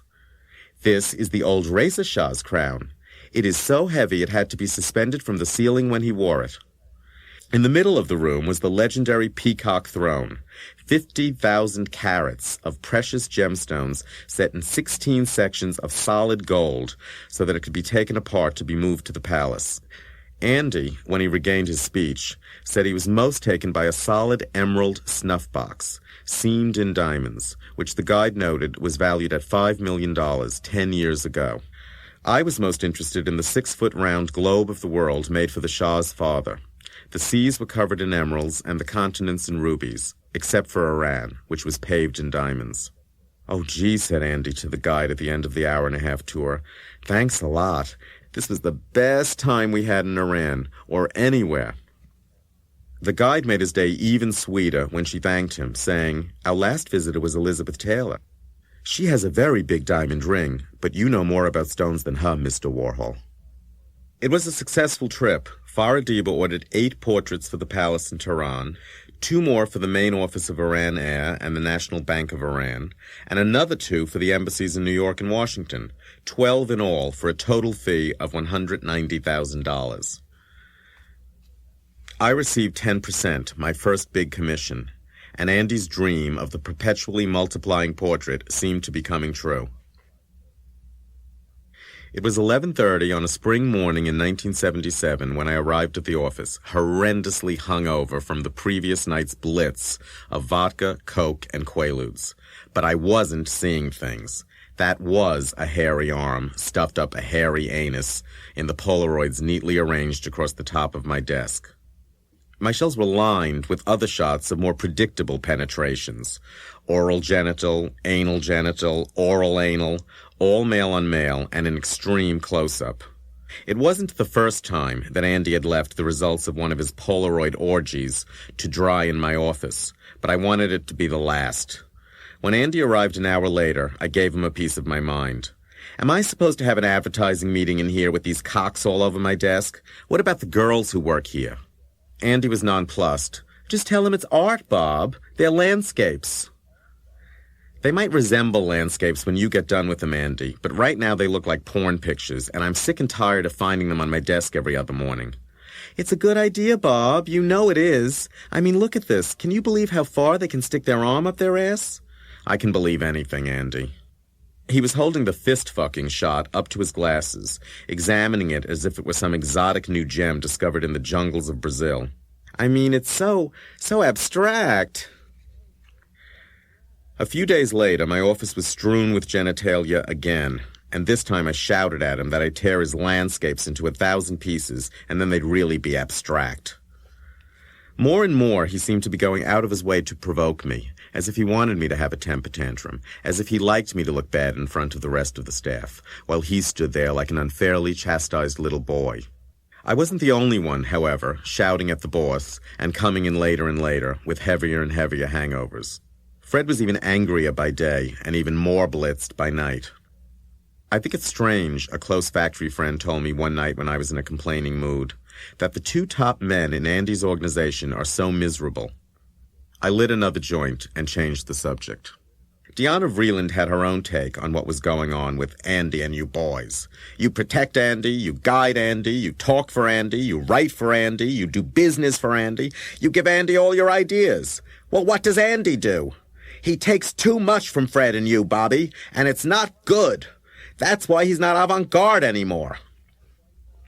It was also a message that Andy was hearing from some of his dealers, most of the critics, and Ronnie Catrone, the sole factory worker who actually hung out at the artist bars of Soho and Tribeca, where Andy's portraits of Mrs. Maislan of Minneapolis and the Empress of Iran were not exactly considered trailblazing works.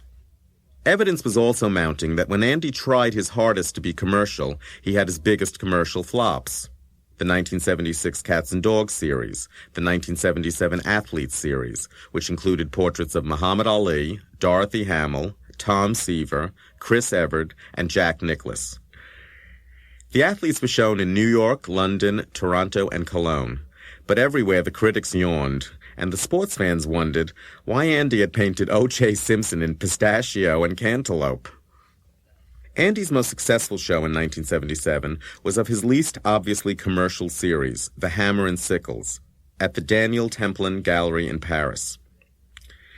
These were a tongue-in-cheek response to the Marxist analysis of his work by Italian art critics. In Andy's hands, the tough symbol of communism was turned into stunning still lifes, beautiful enough for capitalist titans like Fiat's Johnny Agnelli to buy for their palatial walls. The show sold out, despite, or perhaps because of, the opening being invaded by 300 Parisian punks in leather, rubber, chains, and razors. Andy hid out in an inner office, and when a couple of young nihilists began peeing in the vicinity of her bejeweled shoes, Sal Schlumberger coolly said, "I think I'd better get going to my dinner at Versailles." Andy laughed when I told him that, and then he said, as if noting a new look at the couture collections, "Pee is getting big, Bob." Andy, who saw everything as fashion, was not only right, but also putting things into their proper context. Piss and punks and leather and whips were all the rage among the sexual extremists of the late 70s, and sadomasochism was le dernier cri of the sexual revolution that was sweeping the West from the Berlin Wall to the Golden Gate Bridge. The women's and gay liberation movements had convinced large numbers of people that sex wasn't a sin, but a right, and whatever inhibitions they had left got washed away in the flood of third-world drugs sweeping first-world cities. In New York, always in the lead, the public orgy had begun way back in 1970 at the Continental Baths, which was now Plato's Retreat, where heterosexual swingers copulated openly in the pool, sauna, steam room, showers, and bar. Homosexual adventurers had hardly been disenfranchised, however. By 1977, Manhattan boasted at least a dozen thriving gay bathhouses, though they were considered a bit passé compared to the backroom bars of the far West Village, where leather and rubber, bondage and discipline, masters and slaves, indeed every sort of kink and fetish known to man, ruled from midnight to daybreak. The most fashionable haunts of the sexual fast crowd were the Anvil and the Toilet. The Anvil was famous for its fist-fucking stage show. The Toilet featured tubs and troughs where naked men lay for other naked men to urinate on them. Andy only went to the Anvil once, so far as I know, and he never went to the Toilet, though he also once went to the Eagle's Nest, another West Village leather bar, where he was fascinated, he told me, by a man who pissed in an empty beer bottle and left it on the bar for someone else to drink. Gee, they were all fighting over it, he said, adding that all-purpose adjective for not making moral judgments. It was so abstract. Perhaps that's where he got the idea for his 1977 Oxidation series, also known as the Piss Paintings. And it's safe to say that the goings-on at the Anvil were the inspiration for his 1978 Torso series, which is what the paintings made from the dirty Polaroids I'd found on my desk came to be called. If one topic was taboo at the factory, it was Andy's sex life. He wanted, demanded, to know every detail of ours, but his was strictly off limits. But then we were the kids, and he was Pop, which was our nickname for him. And whoever heard of kids asking their parents about their sex lives? In a Catholic family? Now, with the torsos and piss paintings, Pop was making a public display of it. After 10 years of being good, since being shot, Andy was being bad again. And somehow it was sad. Even at his own orgy, Andy was the outsider. He took the dirty pictures, but he never touched the models. Andy was actually the outsider everywhere, even at home, even within his factory family.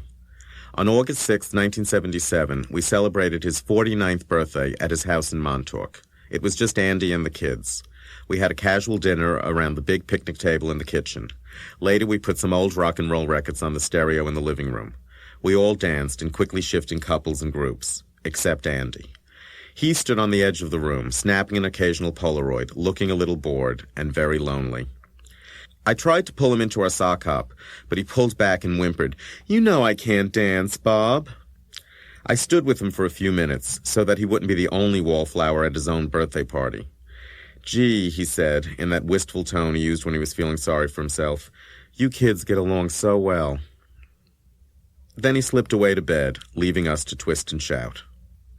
That Thanksgiving, after a big fight, Jed persuaded Andy to have a few of us to dinner at the East 66th Street house. There was a huge turkey in the center of the table, but Andy had his chair turned the other way. He was dead drunk and watching TV. "Have some 1952 Rothschild, Bob," he said, slurring, turning the sound up. Christmas was no happier. Jed turned up at the office party with a bruise on his forehead, where Andy had slammed a door in his face. The more unloved Andy felt at home, the more he made Halston's house his home away from home. "This is the way I wished my house looked," Andy told me almost every time I went with him to a party there. Really modern and really empty.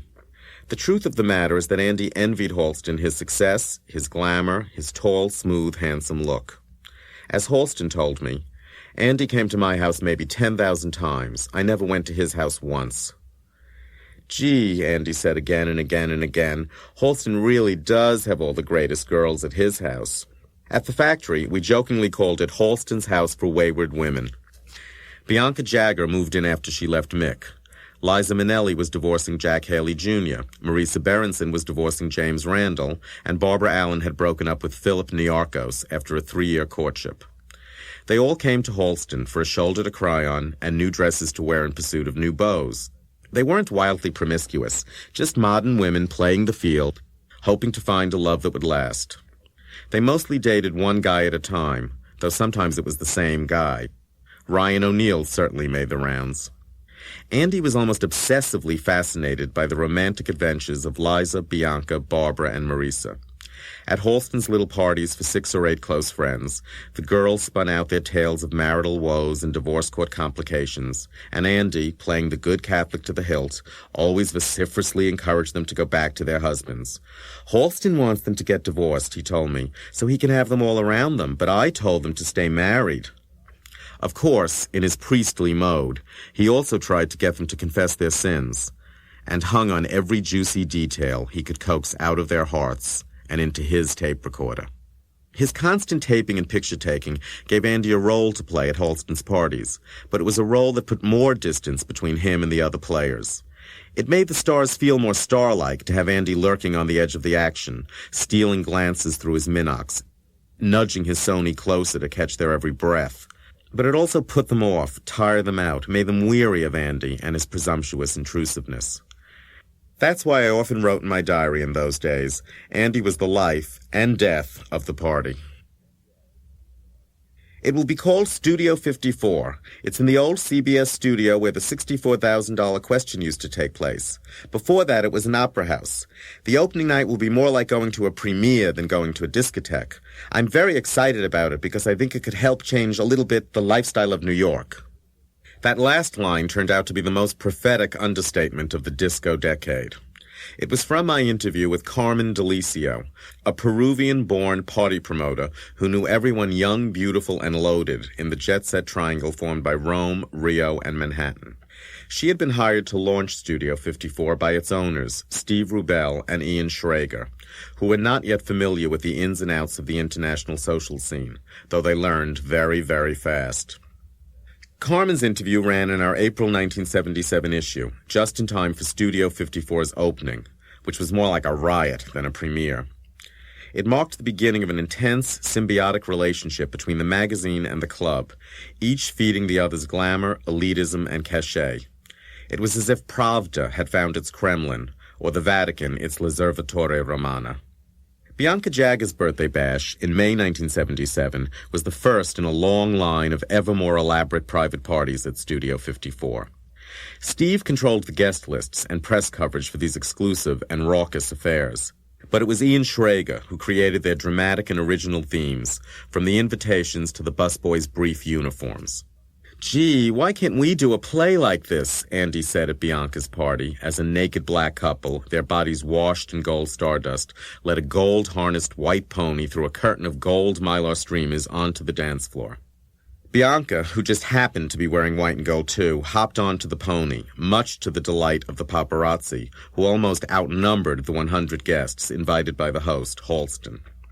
As the disco version of Happy Birthday blasted from 40 speakers, Mick started dancing with Baryshnikov at the other end of the dance floor, and the paparazzi whirled around.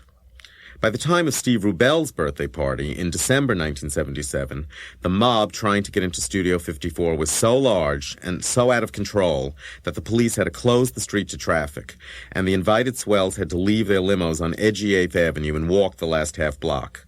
"Take me with you! Take me with you!" people screamed when those of us with invitations wedged our way through the crush and the velvet rope slipped down for a second to let us in. That was the night of the first party within the party. Only some of us received a white card with our invitation, which led us behind a white curtain that divided the dance floor into an out zone in front and an in zone in back, where Swifty Lazar was doing the disco version of the horror with Marion Javits, Countess Chiconia, and Brazilian actress Florinda Balkan.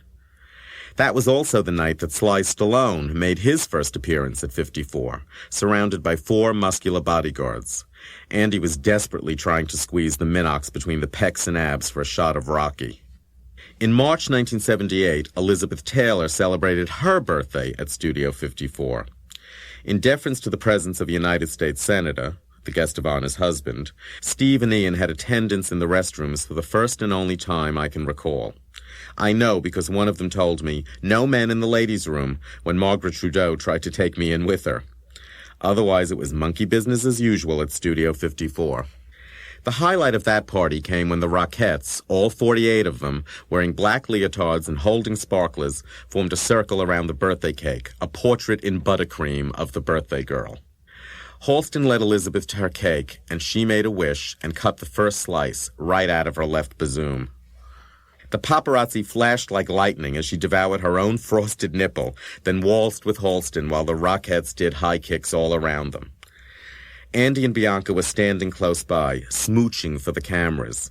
Margaret Trudeau was also smooching, a little more believably, with the handsome young mystery man she had stolen away from Catherine Guinness. His real name, I think, was Tom Sullivan, but we all called him by the title of the autobiographical documentary he was making, Cocaine Cowboy. Timothy Leary and Sylvia Miles, not smooching, were also pushing their ways into the picture. Only Senator Warner, for some odd reason, seemed camera shy. It was the only time I can recall Diana Vreeland at Studio 54. In fact, I was holding her up on a banquette overlooking the dance floor as she shimmied to the disco version of Happy Birthday. "It really becomes more like pagan Rome every day," I told her. "I should hope so, Bob," declared the Empress of Fashion, shaking her booty to the throbbing disco beat. Just then, an avalanche of plastic snow fell from the sky, one of those well-timed Ian Schrager touches, and Lauren Bacall slipped on a flake and fell to the floor.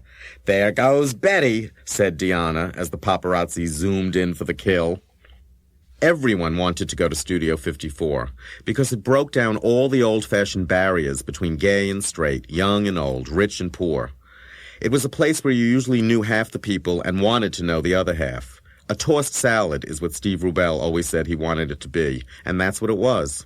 On any given night, Liza danced with Lorna, who danced with her dentist, who danced with his wife, who looked like, but did not dance like, Liza. Amy Marcos boogied with her bodyguards. Diane von Furstenberg led Little Eddie, who wasn't little at all, but one of the strapping pretty boys in loose white t-shirts and tight black jeans, whom all the movie producers and fashion designers and magazine editors fought over, then threw over for the next hot number from South Jersey or South Dakota or South America. Sometimes, in the heat and the half-light, it was impossible to tell who was really dancing with whom. Jackie Bissett, Jackie Rogers, Roger Moore, Melba Moore, Mary McFadden, Maria Smith, Aerosmith, Rod Gilbert, Ron Duguay, Roy Cohn, Zipkin, Zaram, Zoli, the Flicks, the Chicks, the Tricks. The whole city, the whole country, the whole world seemed to be dancing together at Studio 54.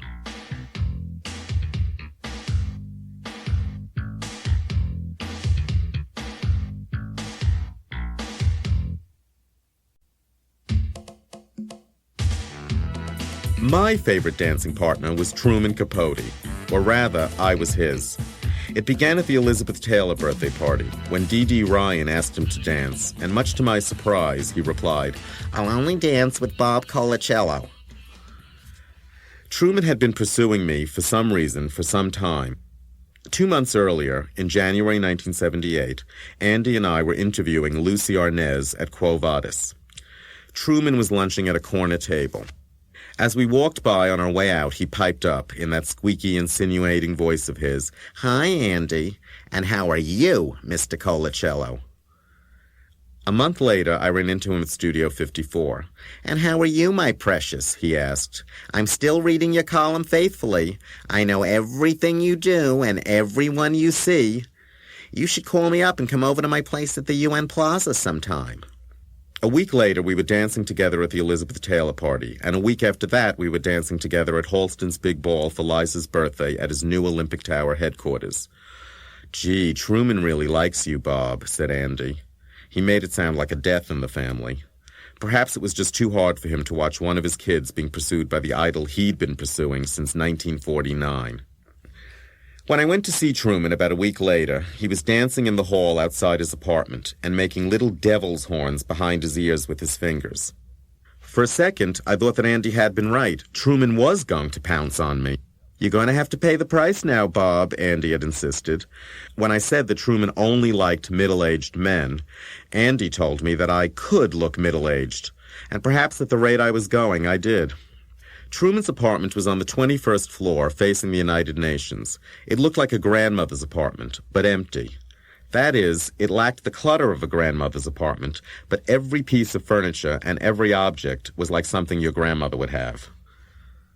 I was hoping we'd talk about literature, but Truman wanted to talk about love. "Now tell me all about your love affair that just ended." I was stunned and asked him how he knew about it. He said that Andy had told him, with a certain degree of glee in his voice, "But whatever you do, don't listen to Andy. He'll always give you bad advice because he wants you all to himself." I said that my job required too much going out and traveling to keep up a steady relationship, and that love was too hard anyway. "You're falling for Andy's line," Truman insisted, "and he's wrong. He's all wrong. That's Andy's problem. He doesn't know the first thing about love. He can't even spell the word. And let me tell you, life isn't worth living without love. That's the reason I became an alcoholic and had to be institutionalized, because of an affair breaking up." I thought it was the right moment to bring up the reason I was there. "Wouldn't you like to give a really big ball at Studio 54, I asked. The Polaroid Corporation would finance the whole thing. Truman loved the idea and said he'd invite the same people he invited to his black and white ball. "With a few crossed off, of course." The Polaroid party was not exactly a success. The invitations got messed up by the computer. All sorts of VIPs got upset about not getting invited. And by the time our friends and clients got their invitations, they had already accepted other Oscar-watching parties around town. And every nut and groupie in New York was heading for Studio 54. "God, Bob, this is the worst party you ever gave," said Andy when I got there. The only one pleased by the party was Truman, who was now calling 54 Cinquantaquattro, and who acted like it was his biggest social triumph since the black and white ball.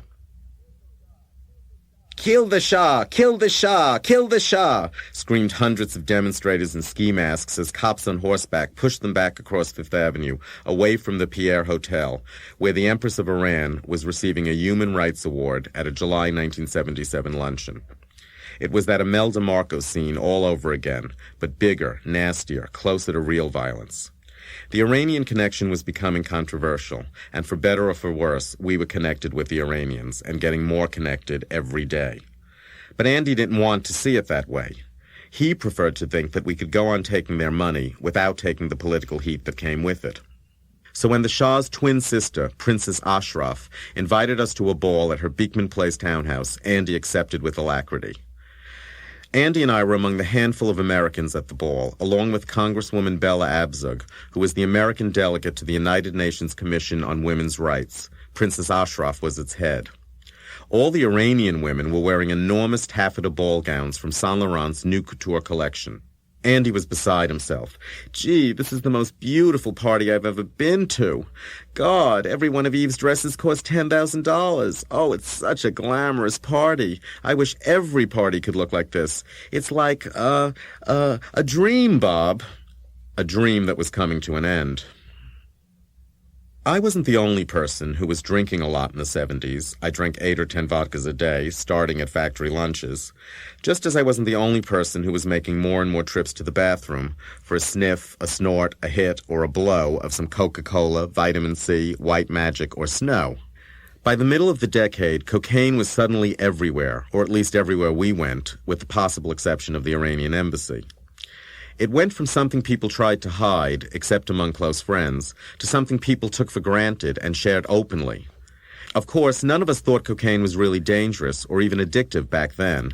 Heroin was off limits in our crowd, but coke was like liquor or pot or poppers, fuel for fun, not self-destruction. I wasn't only being given cocaine, though for the editor of Interview there were always willing providers, hoping for a mention in my out column. More and more I was also buying it. I liked having my own little bottle so that I could sneak a snort when business dinners became boring, or when I had one vodka too many and needed to counteract the down with an up. And after one snort too many, I needed a shot of vodka to counteract the up with the down. The staircase to oblivion, I called it. A snort, a shot, a snort, a shot. It was taking its toll, of course. By 1978, the factory seemed to be slipping out of control or turning into a daytime Studio 54. The phone never stopped ringing, and half the calls were from friends and strangers trying to get us to get them into 54 that night. Fred was drinking more and more too, and it was starting to show more and more. Andy thought it was funny. He also thought it was funny when Fred pulled his pants down at parties and wasn't wearing underwear. He thought it was funny when Fred pulled the assistant's pants down or skirts up at the factory after a drunken lunch. He thought it was funny when Fred fell down the stairs at nightclubs. "Oh, Fred's really drunk," he'd say, not so much concerned as amused. Deanna Vreeland was concerned. "You boys have too much on your shoulders," she told me. "My God, you boys run this city. Whatever Andy says goes." Bernardo Bertolucci put the same idea another way. A visit to New York wouldn't be New York without seeing Andy, he said. The city would have gone on quite nicely without any of us, but Andy was the only artist in the middle of everything that counted in New York: fashion, media, money, politics. And Fred and I helped him get there and stay there. Andy was committed, driven even, to get to the top, get to the bottom, get it all down. And not only for himself, or fame, or wealth, or power, but for his art. Andy wanted to see everything and record everything, know everyone, and paint, photograph, and interview everyone. It was a daunting, endless task, and it took a lot out of him, and us. Only those closest to him knew how determined and thorough this project was, because Andy deliberately made everything he did seem effortless and meaningless. He liked to turn everything, including himself, into a party joke, partially to hide his true intentions, partially because it was the only way he could deal with life. He expected us to both get the joke and simultaneously to take it seriously. It was nothing more or less than he expected of himself. We were all walking a tightrope, and Andy's rope was the thinnest and highest of all. "If I think about things too much," he told me many times, "I'll have a nervous breakdown." Meanwhile, by 1979, despite all the craziness, we had a magazine we could be proud of. Fran Lebowitz's interview columns had been collected into a book called Metropolitan Life, which lingered on the bestseller list for most of 1978 and established our discovery as an internationally acclaimed author. Glenn O'Brien had returned to the interview fold with a hot and quirky column called Beat, which quickly became the tip sheet of the music industry, pointing the way to the latest trends in punk, reggae, and later rap. And in our February 1979 issue, we boastfully announced a new regular monthly feature, the world's greatest tale-teller on everything and everyone, Conversations with Capote. It's hard to say who was really responsible for finally landing Truman as a contributor, Andy or me. The closer I had come to Truman, the more determined Andy became to make Truman his best friend instead of mine. Andy followed Truman everywhere that summer and fall, from his psychiatrist to his masseurs, from his barbers to his dentists.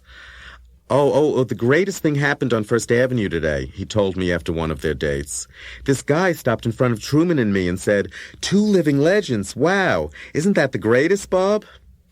But there were also times when Andy arrived at the factory with a long, disappointed look on his face. Truman was boring, he invariably said. He was trying not to drink. I, too, was trying not to drink, or take coke.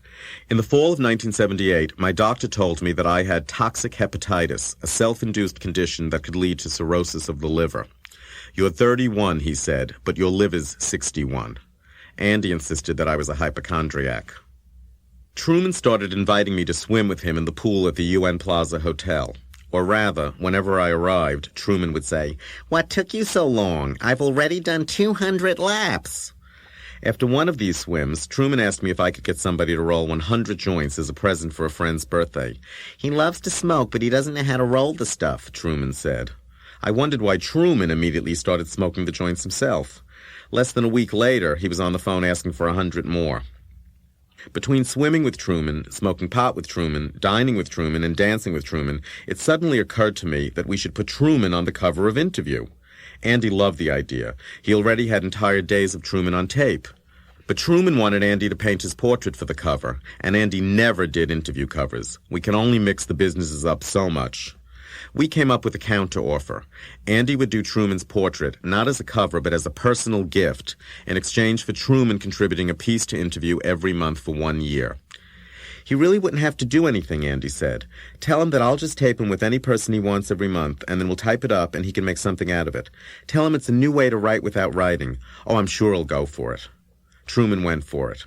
Conversations with Capote made people take Interview much more seriously, especially people who wouldn't deign to look at it before, like the heads of major advertising agencies and the local literati. Truman was in great form working on those pieces that spring. In February, he had had a facelift, and since then he hadn't been drinking at all, just smoking pot, lots of it. Still, he was energetic and slim, and his longtime friend, CZ Guest, told us that he hadn't been in such good shape or sounded so happy in years. "I'm glad he's getting back to his old self," she told Andy, "and it's all because of the wonderful work he's doing for your magazine." Andy, however, was getting worried about Truman's involvement with Interview, especially when Truman started calling it our magazine. "Oh, send him a little check every month," Andy advised me. "That way he won't really own anything. He likes getting checks. They're the only things he looks for in the mail, Bob." I explained that the copyright law didn't really work that way, and suggested that Andy get started on Truman's portrait, our agreed form of payment. "That's a terrible idea," said Andy. "If we give Truman his portrait now, he'll never finish a year's worth of work." Truman did do a year's worth of work, 10 pieces, which made up the bulk of his 1980 book, Music for Chameleons. Then he went off on a cross-country promotional tour, and he forgot about writing for Interview. Andy was furious because Truman sold one of his Interview pieces to the movies for $500,000. "Shouldn't we get some of that, Bob?" he said at least once a week. I last saw Truman in Los Angeles in 1982. We met at the El Padrino bar in the Beverly Wilshire Hotel. He was already soused when I arrived at about 4 in the afternoon and berated me bitterly for going to dinner at Betsy Bloomingdale's with his arch-enemy, Jerry Zipkin. When he died 2 years later, I went to his memorial at Town Hall in New York. The social set was conspicuously absent. So was Andy. Sometimes Andy tried to be nice, and the way he did it was characteristic. He took you to a party to which you hadn't been invited. A really good party, of course, which made tagging along with Andy both more exciting and more embarrassing. As Christmas 1978 approached, I was having a hard time keeping up with the social frenzy without vodka and Coke. One afternoon when I was feeling particularly sorry for myself, Andy snapped me out of my blue funk with one of his golden invitations. Oh, would you like to come to Jackie's Christmas party with me?" he asked. He didn't mean Jackie Curtis or Jackie Rogers. Of course I wanted to go. Who wouldn't? But I was also wary of just showing up at Mrs. Onassis's, even with Andy. It was a very private party. I was a working journalist, and though we could hardly be called friends, she knew me well enough to have invited me if she wanted to. "Don't you think you should call and ask if it's all right?" I asked Andy. "Oh, I'm not going to do that, Bob." "I'm sure it's okay. It's just a cocktail party. I brought Jed last year, and that was okay. You can always bring a date to a cocktail party." I reminded him that Jed didn't write a gossip column. "Oh, come on, Bob," he pressed. "Just come. It'll get you out of your bad mood." Mrs. Onassis greeted Andy at the door with a big smile, and when he introduced me, she said, "Oh, yes, I know Bob Colacello. I'm so happy you're here, Bob." She asked me what I'd like to drink, and when I said Perrier, she said they'd just run out, but someone was on their way with more. "In the meantime, share mine," she said. "It's ours." She led me around the room, introducing me to Arthur and Alexandra Schlesinger, Peter and Sherry Duchin, and a couple who, she said, were responsible for saving Grand Central Station. They quickly added that she was.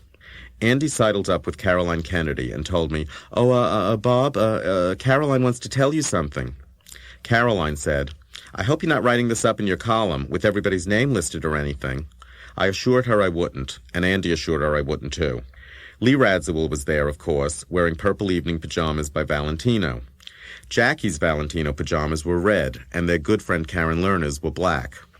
I guess Valentino's really the one, said Andy, who was very good at recognizing designer labels. God, isn't this glamorous? Aren't you glad you came, Bob? God, there's Warren Beatty. John Kennedy Jr., who was still in his teens, sat in one corner with his prep school buddies, too shy to mingle.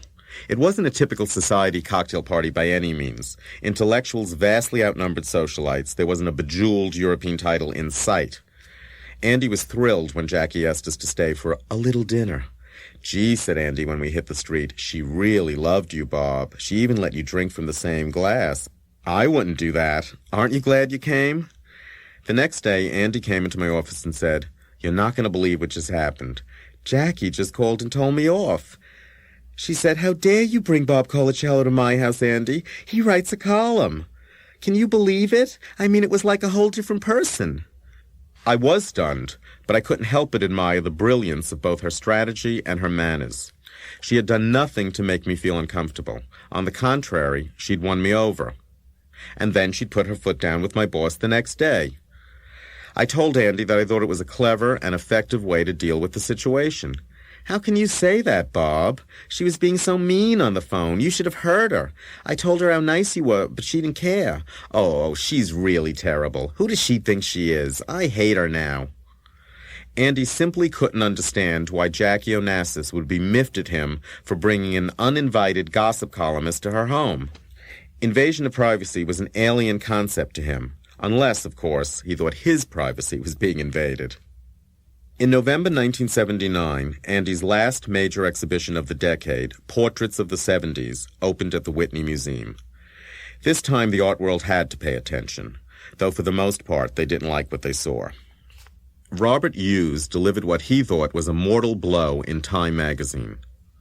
It is sometimes said that Andy Warhol is the John Singer Sargent of our times. Certainly no painter with an equivalent reputation, deserved or not, has spent so much time on celebrity portraiture. Warhol's show is an anthology of famous faces from showbiz, art, and fashion, an album of Discoland and the Concorde set. Whether these images will look as interesting after 50 years as Sargent's do is another question. Certainly they do not today. Warhol's admirers are given to claiming that Warhol has revived the social portrait. It would be nearer the truth to say that he zipped it into a Halston, painted its eyelids, and propped it up in the back of a limo, where it moves but cannot speak. Andy's reaction? Gee, they gave me 2 whole pages, with 3 photographs, in color.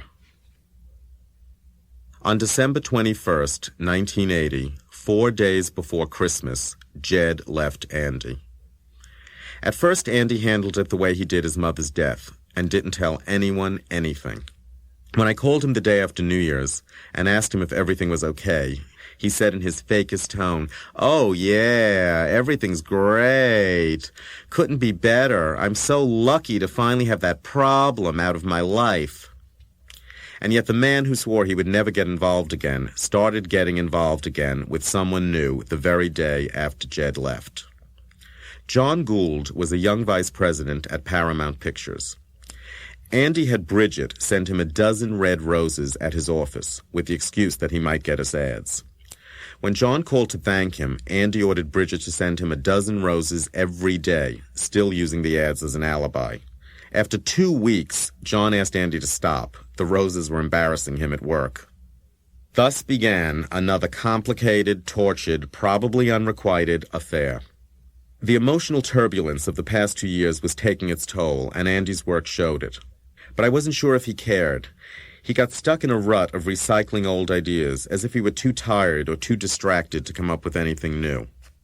For his first big series of paintings and prints of the 80s, Andy reached back to his 50s staple, shoes. They were called diamond dust shoes, and for the first time since I started working for Andy, I was totally turned off by his work. His dealers apparently agreed. They were never shown. In 1981, Andy's big series were the dollar signs, which harked back to the dollar bills of the early 60s, and the myths, which brought him full circle to the cartoon idols that launched his pop art career. Recycled or not, Andy's art was bringing in more and more money. By 1980, the art business was probably grossing about $5 million a year. Each of the big series was at least an $800,000 deal, and there were many smaller deals and sales of earlier works too. After the 1979 Whitney show, the private portrait business hit new heights. I estimate that in the early 80s, Andy was painting about 50 clients a year. At $40,000 for a 2-panel portrait, and many clients commissioned 4 or more, that added another $2 million to the annual total. Between 1980 and 1982, I sold almost $1 million in art myself, most of it in commissioned portraits. My clients included Lynn Wyatt, Florinda Balkan, and Diana Ross, who stunned us all by paying her $95,000 bill for 4 portraits of herself and 1 each of her 3 daughters on the spot. My social life was paying off, for me and Andy, but the people I was selling to were also becoming my friends, and that made Andy nervous. I was also making more and more trips on my own. That made Andy nervous too. But I found it easier to sell Andy without Andy there, pushing me to pop the question and blow the deal. In February 1980, Andy, Fred, and I were in Zurich and scheduled to depart for Dusseldorf in the morning. I decided not to go with him after all, and to drive to Gstaad with Thomas Amann, a young Swiss art dealer, instead. It was a turning point of sorts, that road not taken, and afterwards Andy and Fred seemed increasingly envious of my social life. In Gstaad, I ended up staying with Bill and Pat Buckley. They asked me back every winter, and also to Connecticut for summer weekends. In the spring and fall of 1980, their Park Avenue lunch parties usually included Jerry Zipkin, Estee Lauder, Nan Kempner, Fran Stark, and Betsy Bloomingdale, all of whom had either just spoken to Nancy Reagan that morning or were going to speak to her that afternoon. Except Bill Buckley, of course. He had just spoken, or was about to speak, to Ronnie. Thanks to Jerry Zipkin, Nancy Reagan posed for the December 1981 interview cover. I thought she would be the perfect Christmas cover. Red was her color, and she had the right combination of glamour, substance, and shock value. Nancy Reagan by Andy Warhol. It would also be a scoop. She hadn't given any in-depth print interviews yet, only a television one to Barbara Walters. Then Mike Deaver called and pressed for a list of questions to be approved in advance. I explained that wasn't our style. Jerry Zipkin helped convince him that the pre-packaged questions would produce stiff answers and that our casual approach would work out fine.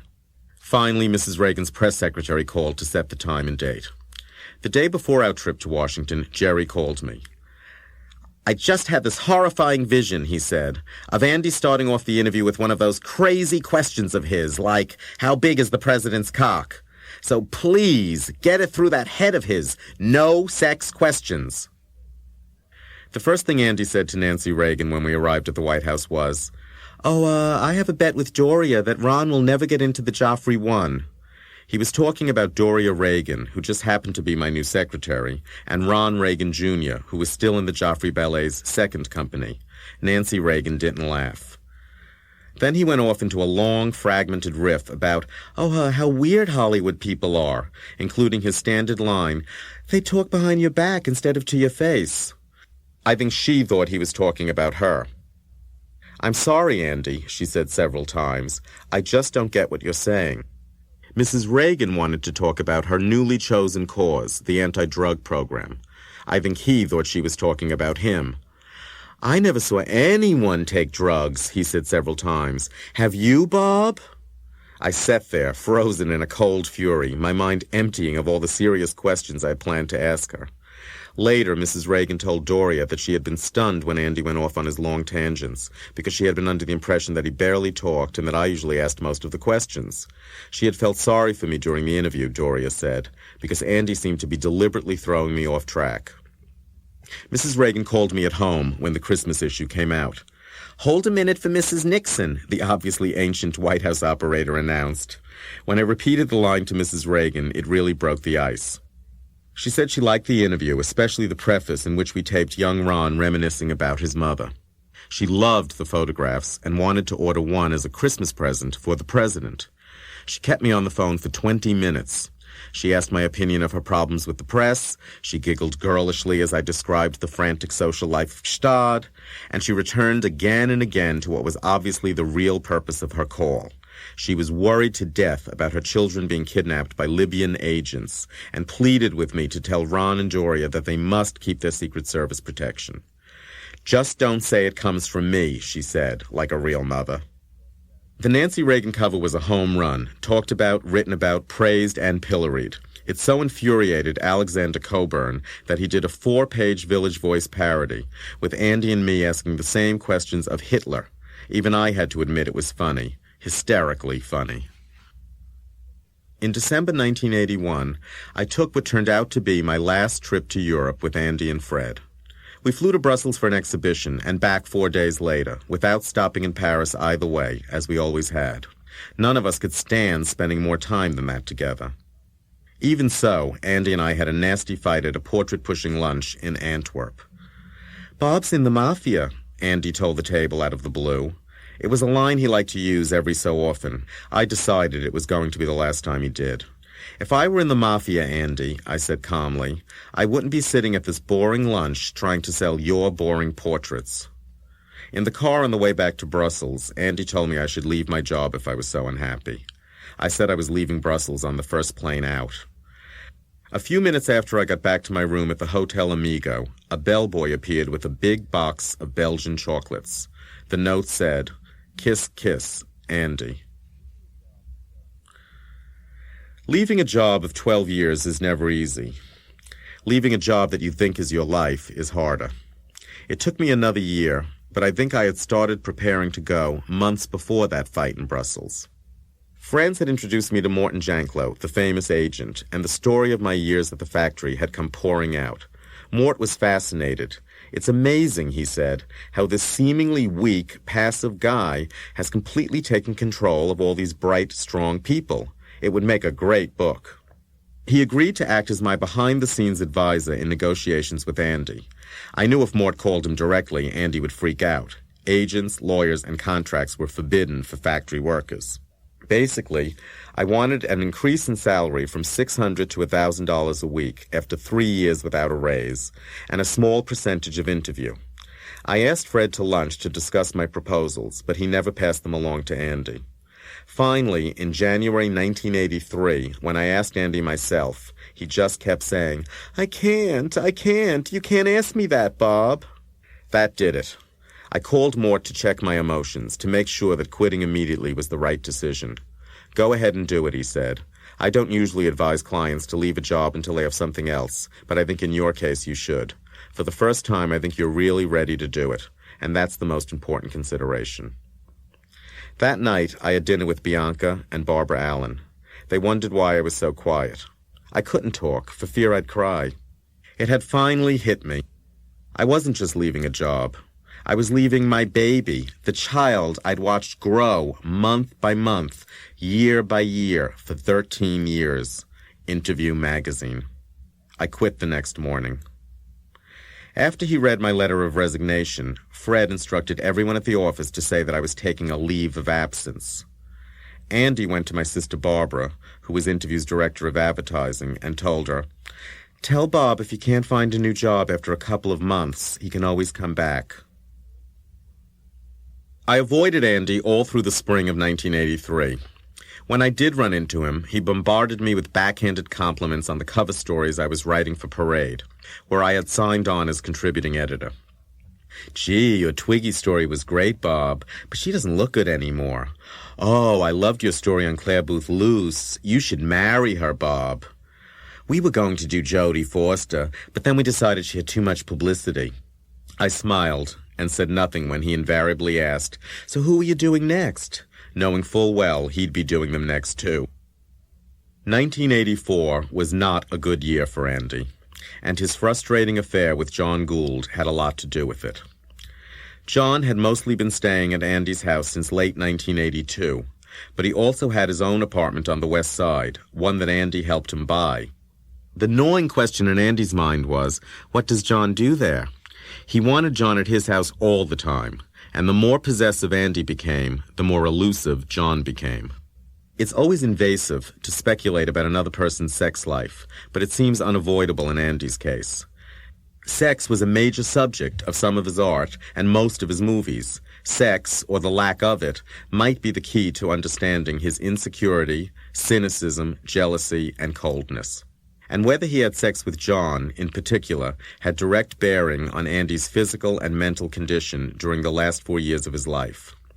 John told a friend that his relationship with Andy was asexual, explaining that the shooting had affected Andy's sex life because he was embarrassed by his body with all the scars.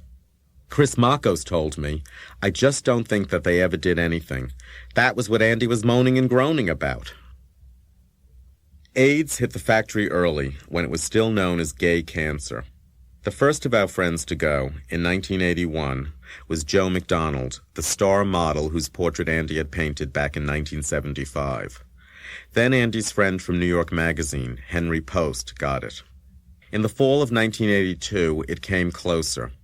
Robert Hayes' roommate developed Kaposi's sarcoma, and everyone at the factory started checking themselves for purple spots. 18 months later, in April 1984, Robert himself was rushed to Lenox Hill Hospital with a severe case of pneumonia. He remained there for 3 months until his family flew him home to Canada to die. I ran into Andy the night I first heard about Robert Hayes' pneumonia at a book party for Tacky at Mortimer's. I asked him if he had any news of Robert, and cracking gum, he said, "Oh, he's in Lenox Hill," making it sound like Paris or Disneyland. What I didn't know then was that Andy had spent a long stretch of that winter visiting John Gould in the hospital.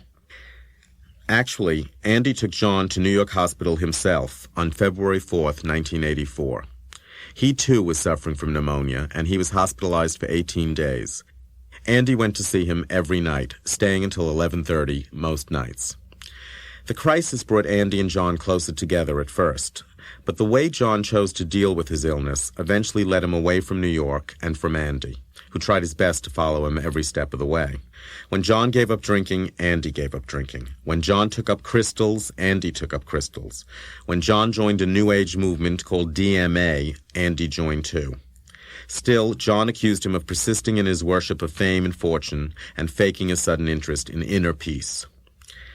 As John made longer and longer trips to Los Angeles, where he pursued his movie career and signed up for Est weekends, it was becoming apparent that he wasn't taking Andy with him. There was a noticeable decline in both the quality and quantity of Andy's art during the John Gould years. It was as if Andy couldn't deal with love and work at the same time. 1983, when John lived with him almost continuously, was Andy's least prolific year since 1971, when he was producing 3 movies.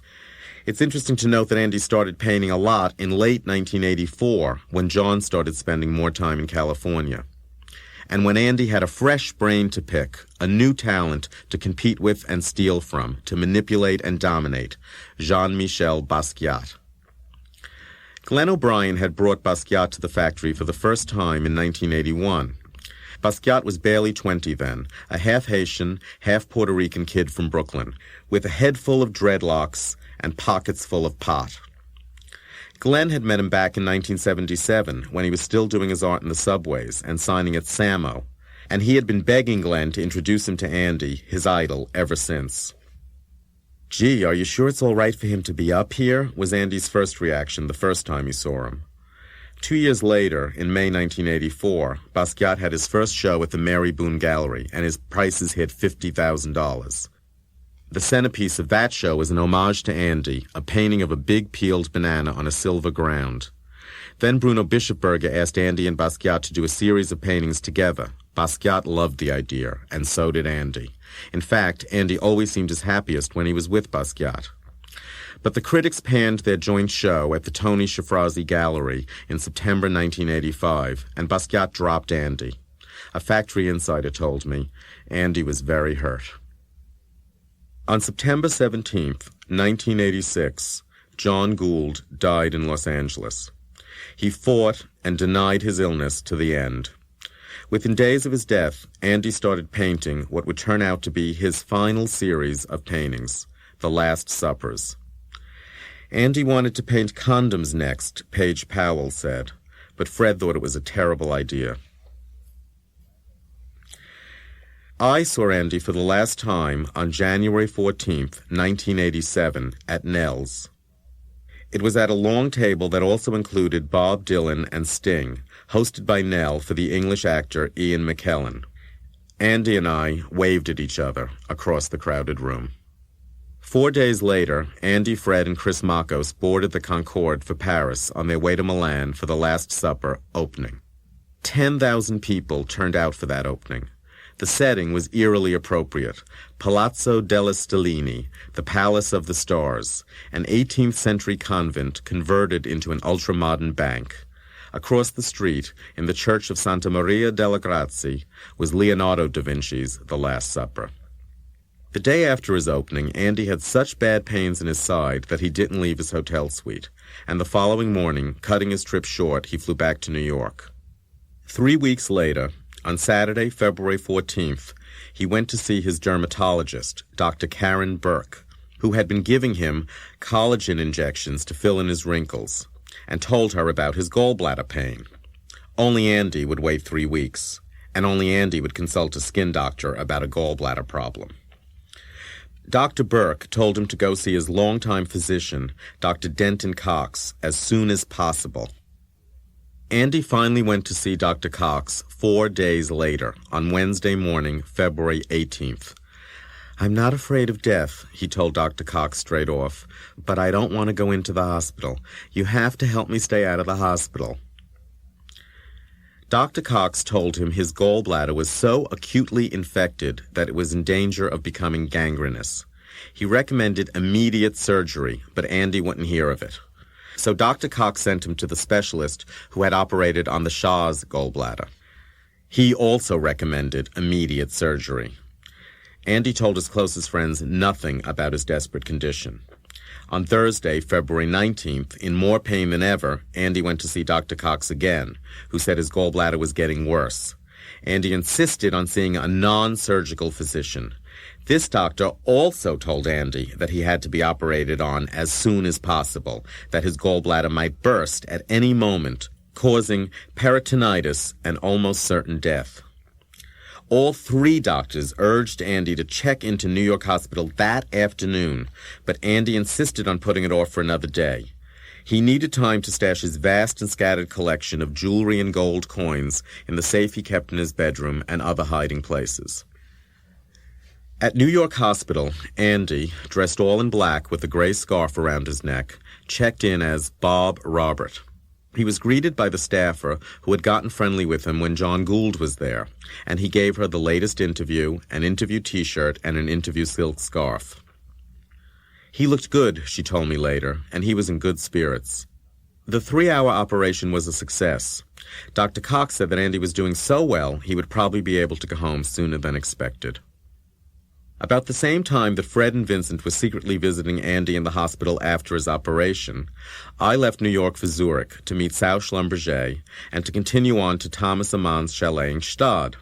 I couldn't wait to tell them my news. Mort Janklow had sealed the deal on my book, this book. 2 hours after I slid into a deep, jet-lagged sleep, Thomas awoke me. "Bob, I have something to tell you." I opened my eyes. Andy died. I closed my eyes. A call from New York, a gallbladder operation, heart failure. I couldn't believe what I was hearing. I just wanted to go back to sleep. I felt guilty, angry, and lost. "Pop Art King Dies," ran the banner on Monday morning's Daily News. Andy's death was front-page news from Los Angeles to West Berlin, but even in death there was still a difference in the way he was perceived on the opposite sides of the Atlantic. In Europe, the press treated Andy's death like Picasso's, saying that the art world would never be the same without him. In America, they treated it more like Elsa Maxwell's, saying nightlife would never be the same without him. It seems at times he wandered far away from the church. Monsignor Peter Tay told the mourners assembled in Holy Ghost Byzantine Rite Catholic Church on Pittsburgh's working-class North Side. But we do not judge him, we do not condemn him. The Monsignor went on to tell a parable that he thought appropriate. Jesus forgave the thief on his right. He did not forgive the thief on his left. The burial followed in the tiny, snow-covered St. John the Baptist Cemetery, overlooking a highway junction in suburban Bethel Park. Andy was laid to rest a few feet downhill from the double graveside of his mother and father. Then everyone went to the $7.95 per head chicken and dumpling lunch arranged by Andy's sister-in-law, Margaret Warhol, at a nearby restaurant called the Mona Lisa Lounge. The memorial service at Manhattan's St. Patrick's Cathedral on April 1st, 1987, was stirring and stately, festive and sad, lovely and grand. A legion of fellow artists came out to pay Andy homage. Oldenburg, Lichtenstein, Hockney, Sarah, Saunier, Armand, Christo, Marisol, Schnabel, Clemente, Kia, Basquiat, Haring, Scharf, and Jamie Wyeth. Andy would have noticed the absence of the two he would have wanted most, Rauschenberg and Johns. Still, as everyone said, he would have loved it. Don Johnson received communion. So did Klaus von Bülow. Paul Morrissey and I walked up Madison Avenue, talking about Andy. Or rather, Paul talked and I listened. Andy always wanted to do what everybody else wasn't doing, he said. That was his basic impulse. Movies have plots, so I'll make movies without plots. He'd get that far, but then he didn't know what to do next. He could make that first leap, but he couldn't take the second step. He had to find someone to do that for him. Andy was the strongest-willed person I know. He willed himself an artist, a famous celebrity, a society figure, a rich man. But Andy wasn't happy with all his money. You know what Andy really was? A primitive in a sophisticated world. That's why people were attracted to him. Andy was a holy fool. And a holy terror.